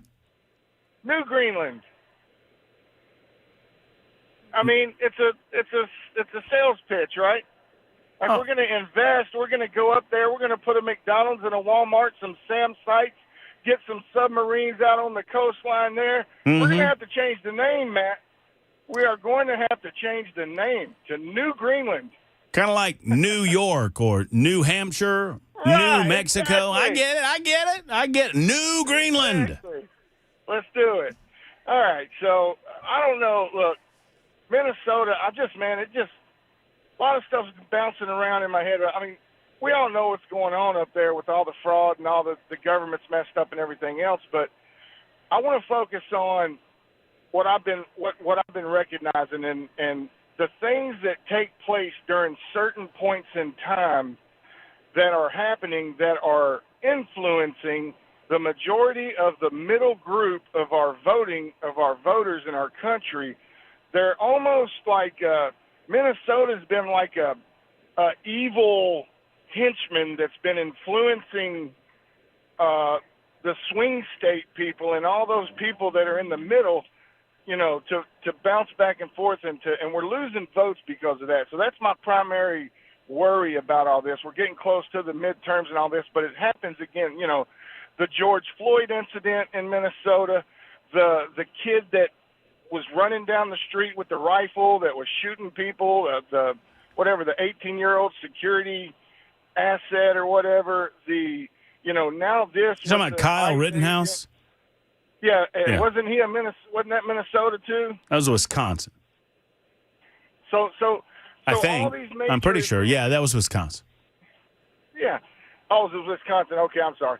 Let's take that away then. But Tampon Tim, who is going to be the vice president of the United States, it's almost like there's some kind of source of darkness that's coming out of Minnesota, and I have no idea what it is, but it's just weird to me.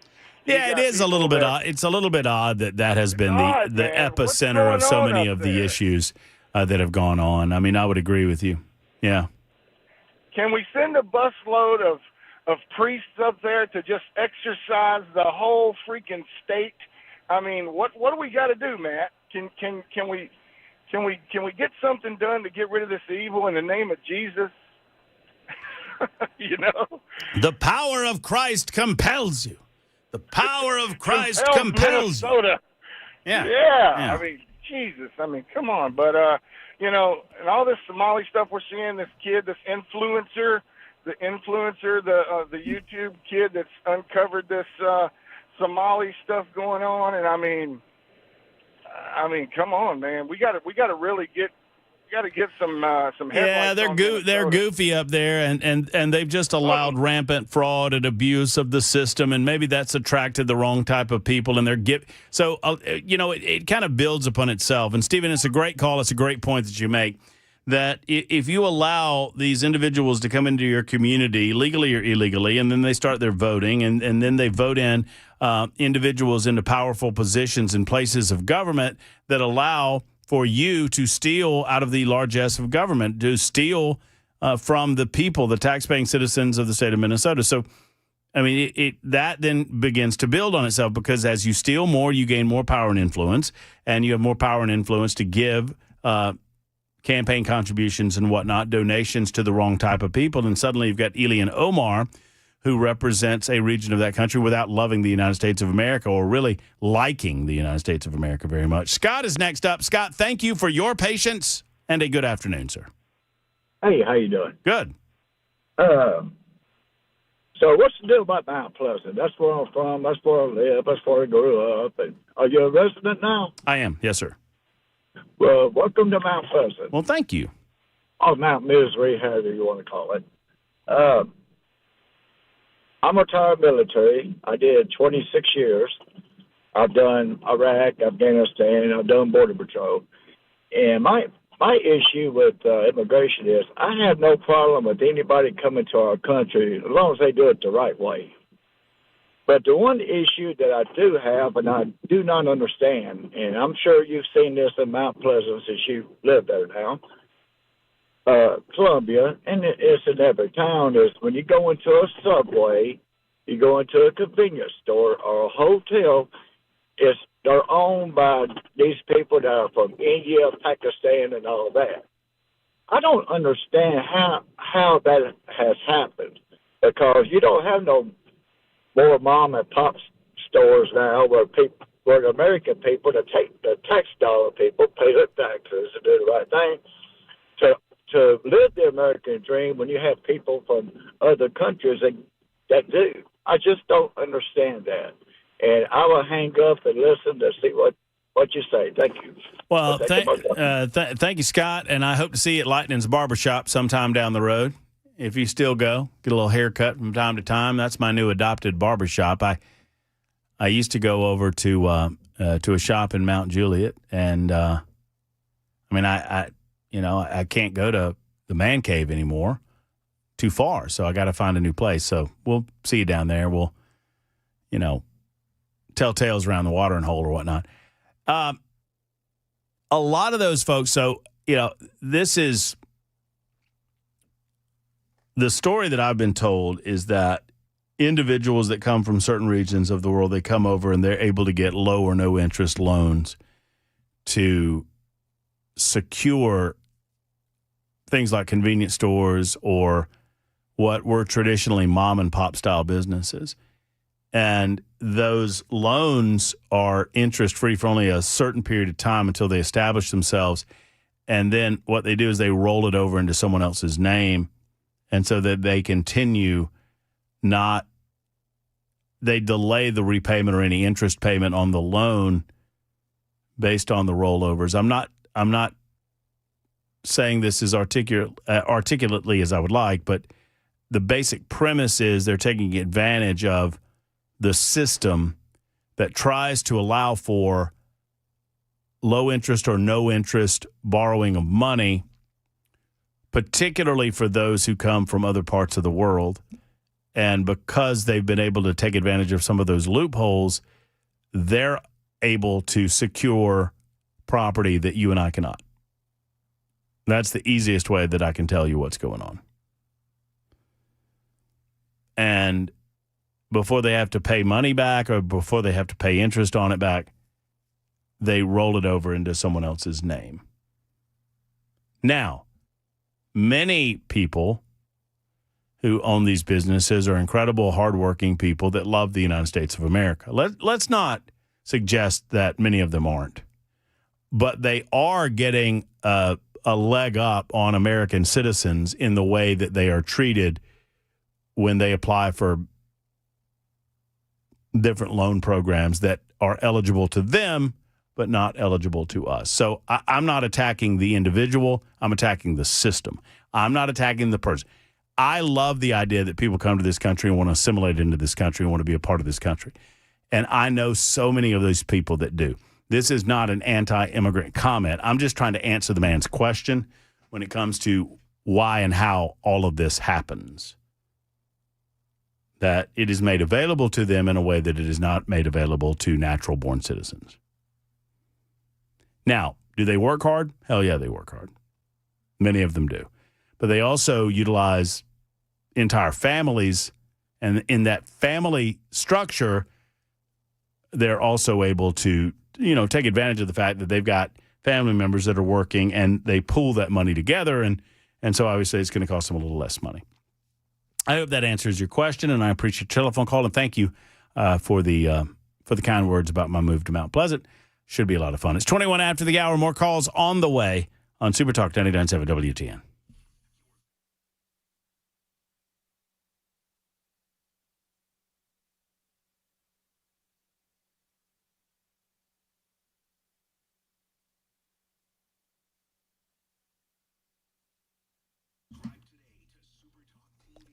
Let me tell you what happened to me today. Roger of Efficient Heating and Cooling came out. We had an issue last week, brand new home, and the heater was acting weird.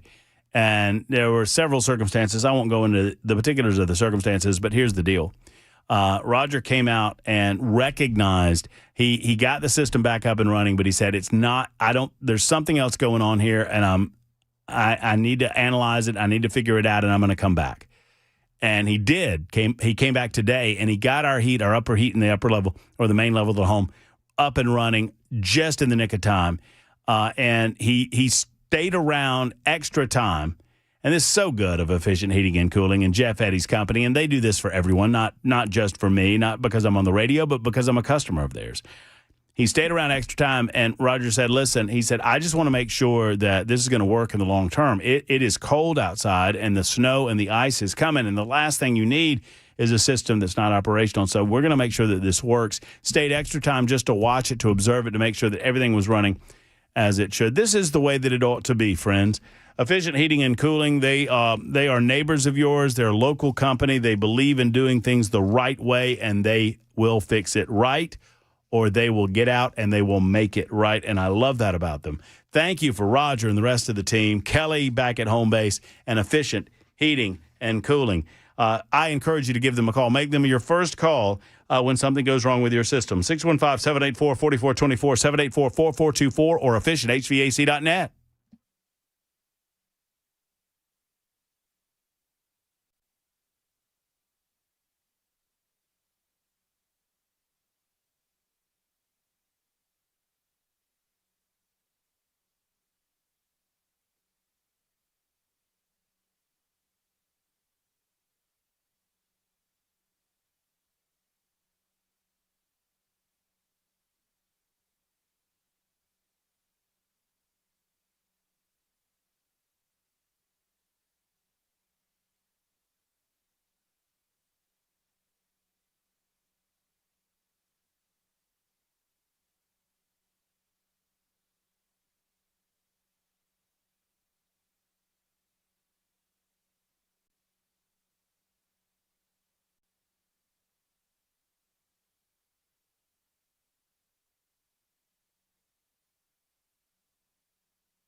See if you can on the television side of things.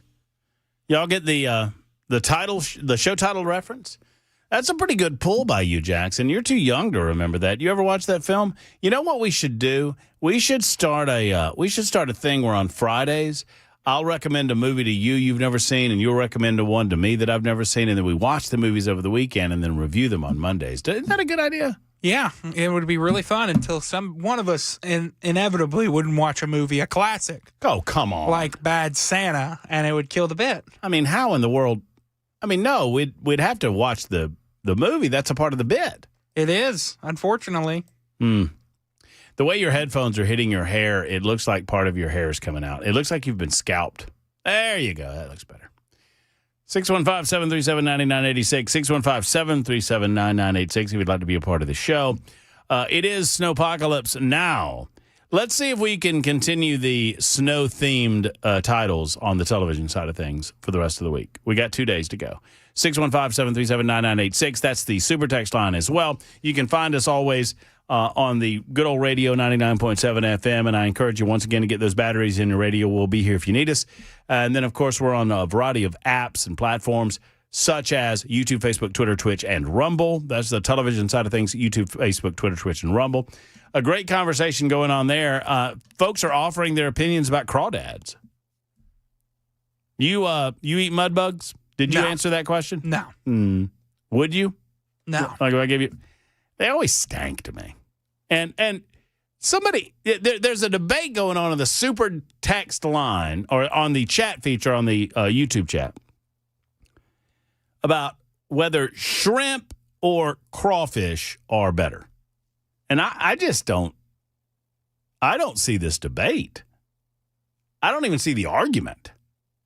Shrimp are clearly deveined, clearly the superior seafood. I mean, you eat crawfish when you've got nothing else to eat, in my opinion. I'm not making a matter of taste a matter of fact, those friends. I don't do that on this show. Doug is in, I don't know where Doug is, but he wants to talk about Greenland. Hey, Doug. Hey, how you doing tonight, Matt? Doug, I'm great. I hope you are. Good. Trying to stay warm and ready for the big storm. It's coming. Yes, sir. Hey, I was just talking about Greenland. You know, I think it's more of a thing than, you know, like Chad says, oh, Trump wants it for a golf course, this and that and the other. He always bashing Trump. But I'm just saying that I think it's more of a military tactic. Don't you? You got China and Russia on each side, and I think they want it. And you know, I think Trump sees more into it than anybody does, you know, that if we don't get it, they will.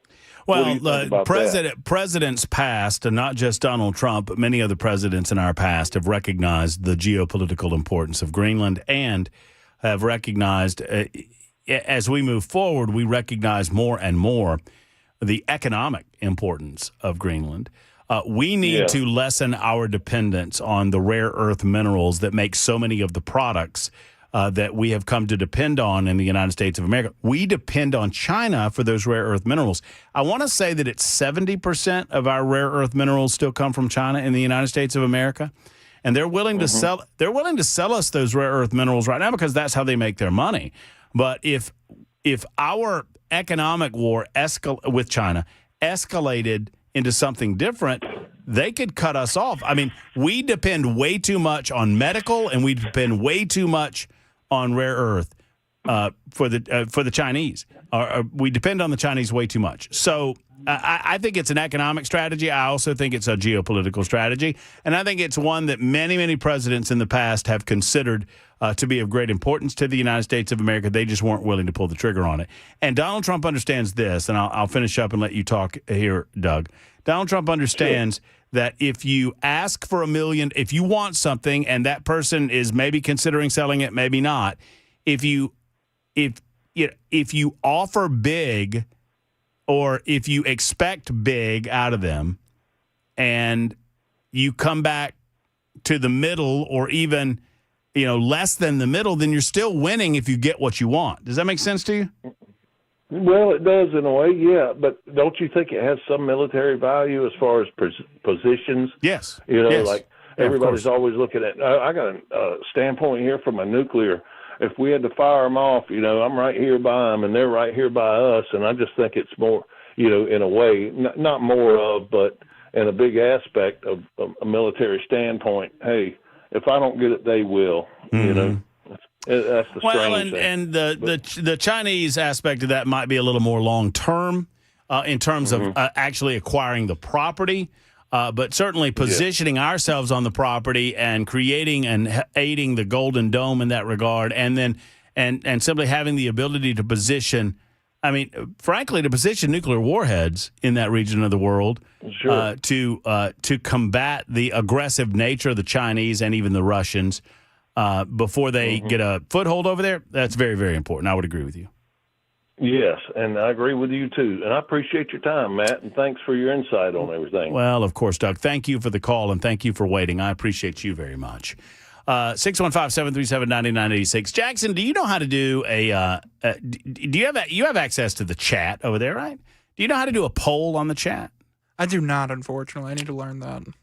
Yeah, we need to start doing chat polls because there is a continuation of this debate between shrimp and crawfish. And once again, I don't begrudge people what they eat. I don't make a matter of taste a matter of fact.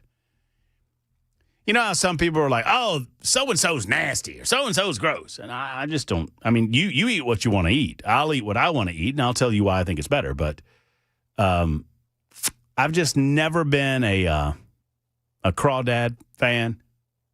Never been a crayfish fan. You know what I'm not a fan of, Jackson? Lobster. You know what I am a fan of? What's that? Going to the news. On Super Talk 99.7 WTN.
You know what's impacting health insurance? Higher premiums, higher deductibles, and it is impacting a lot of lives in Middle Tennessee. You know who's combating that impact? Cover Nash, Shane Ring. He's got all of the plans and programs that you need to know about. Friends, Shane understands health insurance. He has access to all of the health insurance available on the marketplace today in Middle Tennessee. As a matter of fact, he can find you better deals at better rates, saving you money, giving you the coverage you deserve right now. And all you need to do is make the call or stop by his Brentwood office. Shane knows health insurance. You need to know Shane.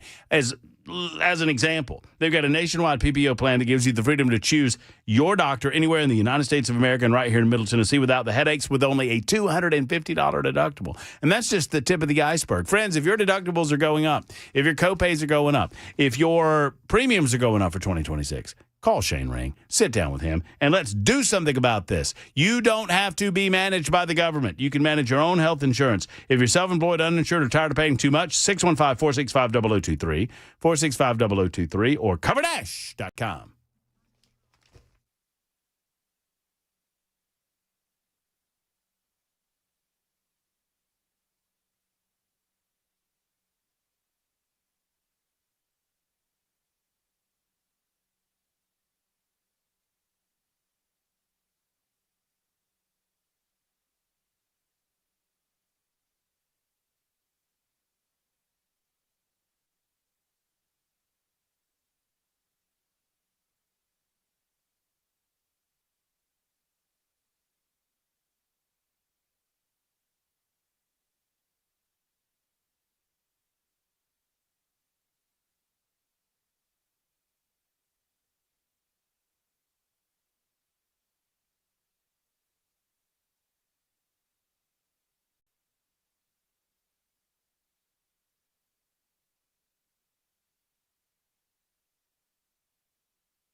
Super Talk 99.7 WT, and occasionally during those commercial advertisement timeouts, as I hope you're enjoying some of the comments there, I am perusing your comments over on the Super Text line, and there's so many that come in. Guys, I can't possibly keep up with all of them, and I love you and appreciate you, and I'm glad that you're out there commenting. Jackson's going to figure out how to do the chat poll, and somebody said, "What? Don't horn in on Dan Mandy's territory." That's what he said, Dan Mandy. I think Dan Mandy does polls in the morning. He calls it the Daily Dan poll. But I don't think Dan has a corner on the poll market, so I think we could probably manage a poll or two. Does have a corner on the bald market. Chad Benson. Chad Benson. You see what I'm saying there, Chad Benson? Yes. And then 9223 says, and I don't know necessarily what this is referencing. Maybe it's the shrimp, crayfish, crawfish, lobster debate. Once again, I wouldn't turn down a lobster roll. I'm telling you, I would not order lobster. That's just me. Y'all do what you want to do, but I wouldn't order lobster in a fancy restaurant. I wouldn't order lobster as a meal. I've had lobster rolls. I like them. They're all good, but I think it's just because I like butter. I think most people that like lobster, they just like butter. But this person said 92-23. Now listen to this. Y'all are going to die. Y'all don't even have a basic knowledge of nutrition. Well, I got a hot tip for you, pal. You're going to die too. None of us come out of this alive. Renee, hang in there. You'll be right after Pete. Maggie's in there too. Is it Maggie? Okay, Renee. Pete, you're up next. Go ahead. Yeah, I got a buddy of mine who I worked with for like 5 years, over there at American Express. Well, actually, I worked with him for about 15. He was an Indian guy, and he bought a convenience store, okay? And he said he never had to make a payment on it because it's a forgivable loan. As long as you do all your paperwork correctly, you never have to make a payment. And after 5 years, you own it outright. So he turned around, sold it to his brother after 5 years, went back to India for 6 months, came back. Now he's good for another free forgivable loan. And that's how they're owning all this stuff.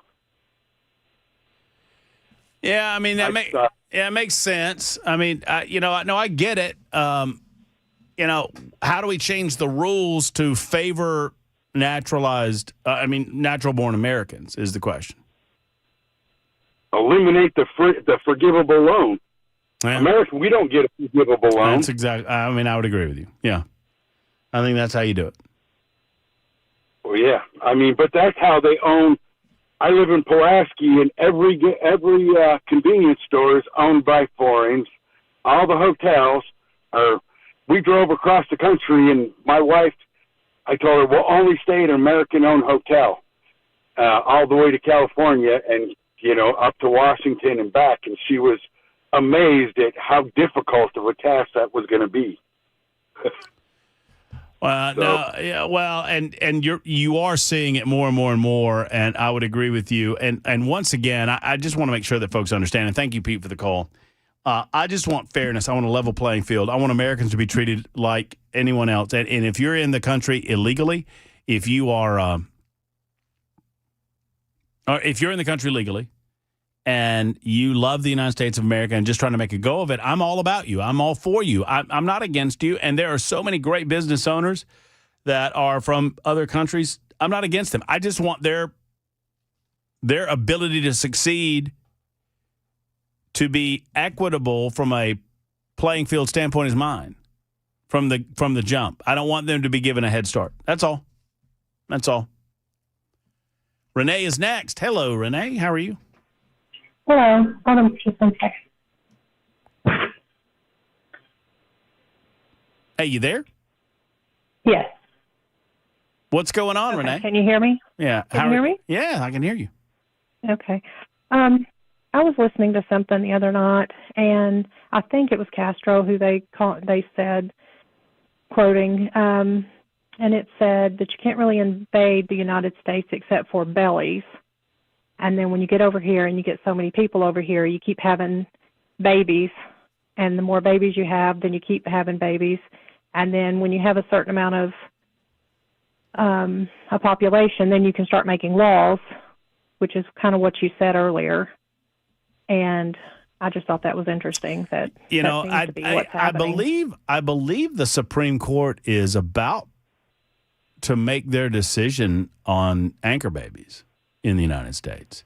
That would be great. And whether or not the birth of a child occurring here in the United States of America, I mean, the idea of birthright citizenship is being abused, obviously, and that's kind of what you're talking about.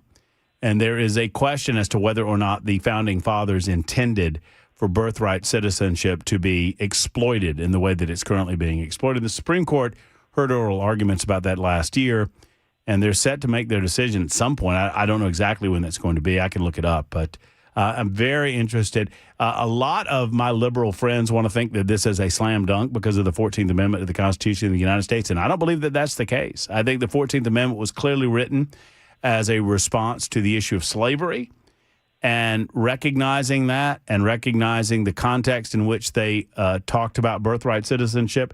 I think I think it remains to be decided whether or not they can continue to do this. But you're not wrong that there are groups of people that are exploiting the idea of coming over, having babies in America, having that anchor them to the United States of America because those babies are then natural born citizens. Mm-hmm. Right. Yeah. I just thought that was interesting. No, when it's we were talking about it's a good making call. the walls. Yeah. Well, thank you, Renee, for the call, and I appreciate you very much. Maggie is next. Hey, Maggie. Hey, Mr. Murphy, how are you? I'm great, Maggie. I hope you are. Yeah, thank you, sir. So I'm a legal immigrant. I'm a permanent resident of the United States. Have been for many years. So I came in under the Clinton administration, and he had the toughest immigration laws. People don't even understand. I was being put through the meat wringer.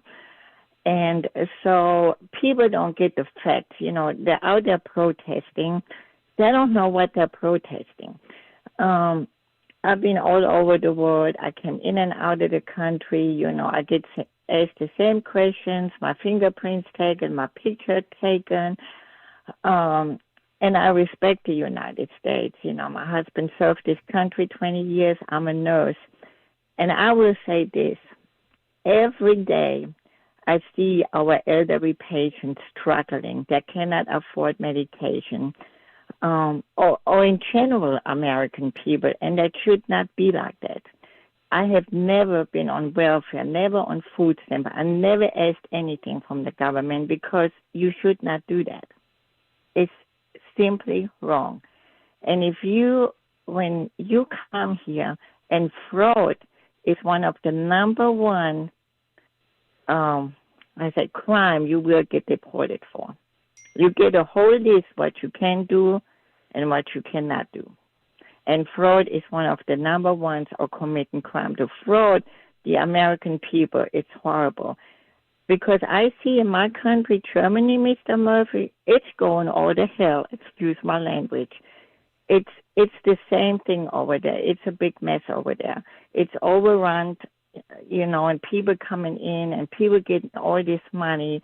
You know, our elderly German people struggling.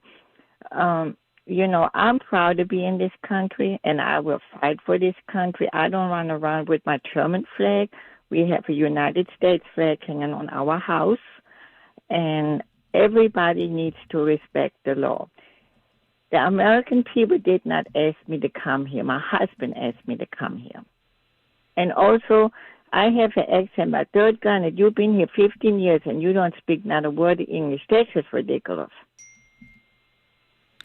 Well, I agree, but you are doing it the right way, Maggie. You have the right attitude about it, and you seem. I've said for a long time that people that go through the process, people that do it the right way, people that struggle to get through that stringent immigration process, they're some of the finest Americans I've ever laid eyes on. You are one of the finest Americans in Tennessee today. Thank you so much. But people really, you know, all these protests out there. In 2018, I had to renew my permanent residence. I went to Homeland Security in Nashville at the airport. I went in there. I probably sat down for 10 minutes. It was completely packed. They brought me back. They did my fingerprints. They took my pictures. They asked me some questions. And they told me to wait. If everything comes back, you know, they give me extension till I get my new card. The whole process, 45 minutes under President Trump, and I was out of there.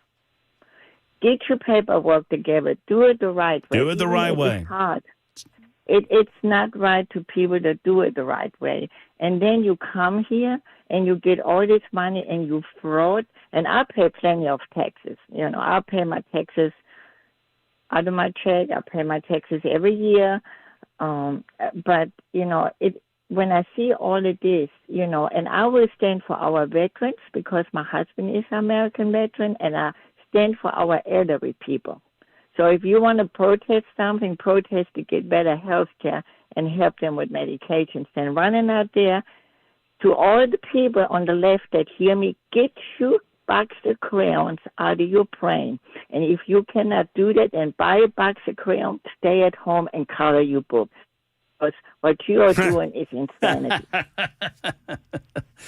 Maggie, listen, keep calling the show. I appreciate how you got here. I appreciate your attitude. I appreciate your spirit, and I appreciate your voice. It is important that we hear voices from people that did it the proper way, that immigrated in the right fashion, and I absolutely love it.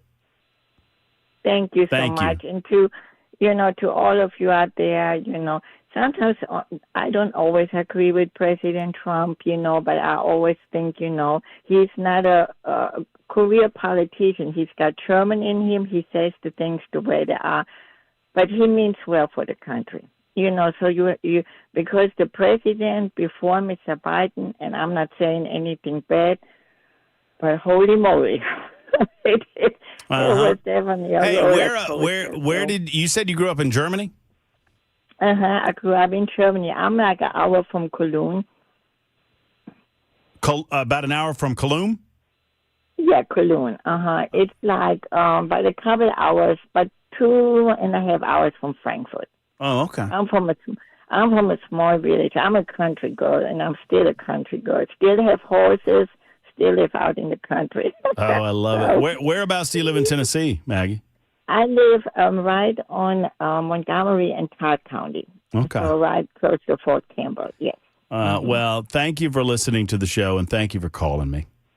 Thank you very much, All and right. respect to all of you. Thank you so much. All right. Take care. Good night, Mr. Murphy. Good night. Have a great evening. I hope that Maggie is our last call of the evening, but I fear that I have to pay off something that I promised to do 2 hours ago. When we return, believe it or not, Mike in Old Hickory is held for 2 hours and 16 minutes. And I told him I'd give him a minute. Let's find out.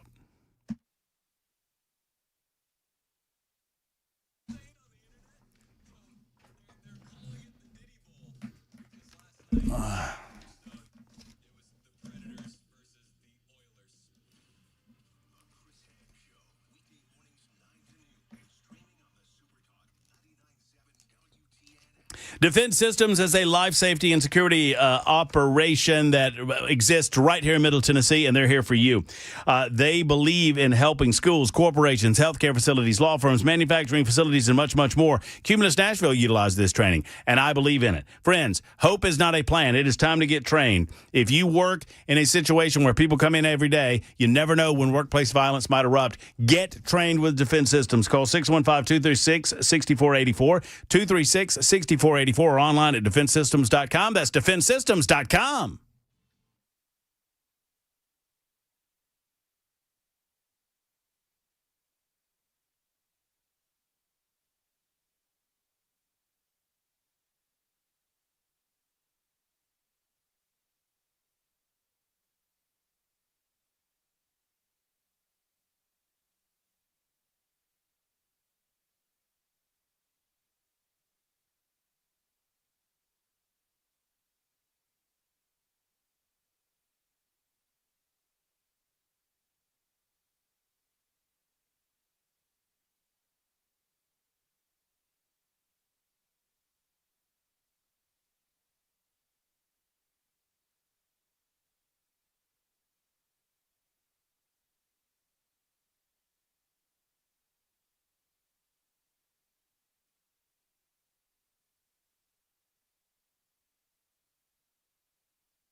Hey, this is Pastor Al, and join us on Super Talk 99.7, Sunday evenings from 7 to 8. We're going to look at the news from a biblical perspective.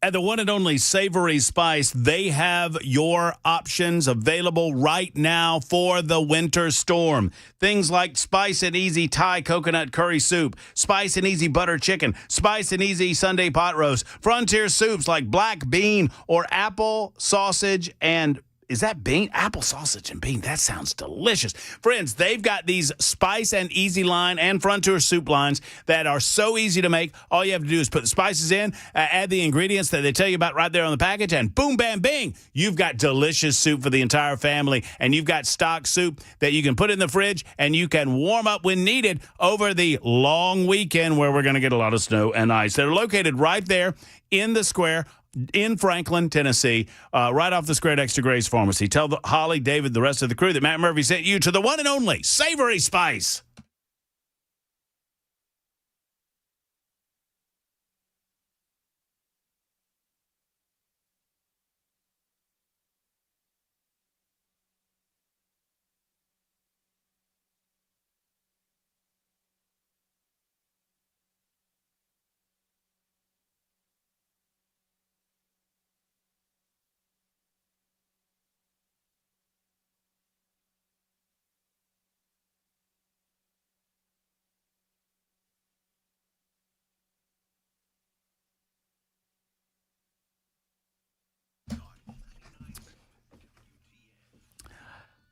There's a huge debate about shrimp going on the super text line.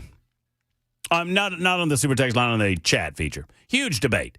Huge debate. I'm trying to spice it up. I was like, jumbo shrimp, what's up with that? Is it jumbo or is it shrimp? I don't know. Mike from Old Hickory, I challenged him. I said, if you hold until the end of the show, you can have the last 2 minutes. This would be his time. He would be on the radio right now. Jackson, tell me I'm lying. He held until 6:58. Yeah. And then he hung up 30 seconds ago. What a dope. What an absolute moron. Nincompoop even. So Mike held for 2 hours and 20 minutes. I told him I'd make an exception to his ban. And I'd let him have the last minute of the show if he held that long. He held for that long and then hangs up. What a dope. Thursday edition on the way. Speaking of you big dope, Mark Levin is coming up next on Super Talk 99.7 WTN. I've had fun today. I hope you have. For Jackson Williams, Ken Weaver, and the rest of the crew, thank you for being with us. Matt Murphy speaking and saying, have a wonderful evening. Hug your loved ones. So long, everybody.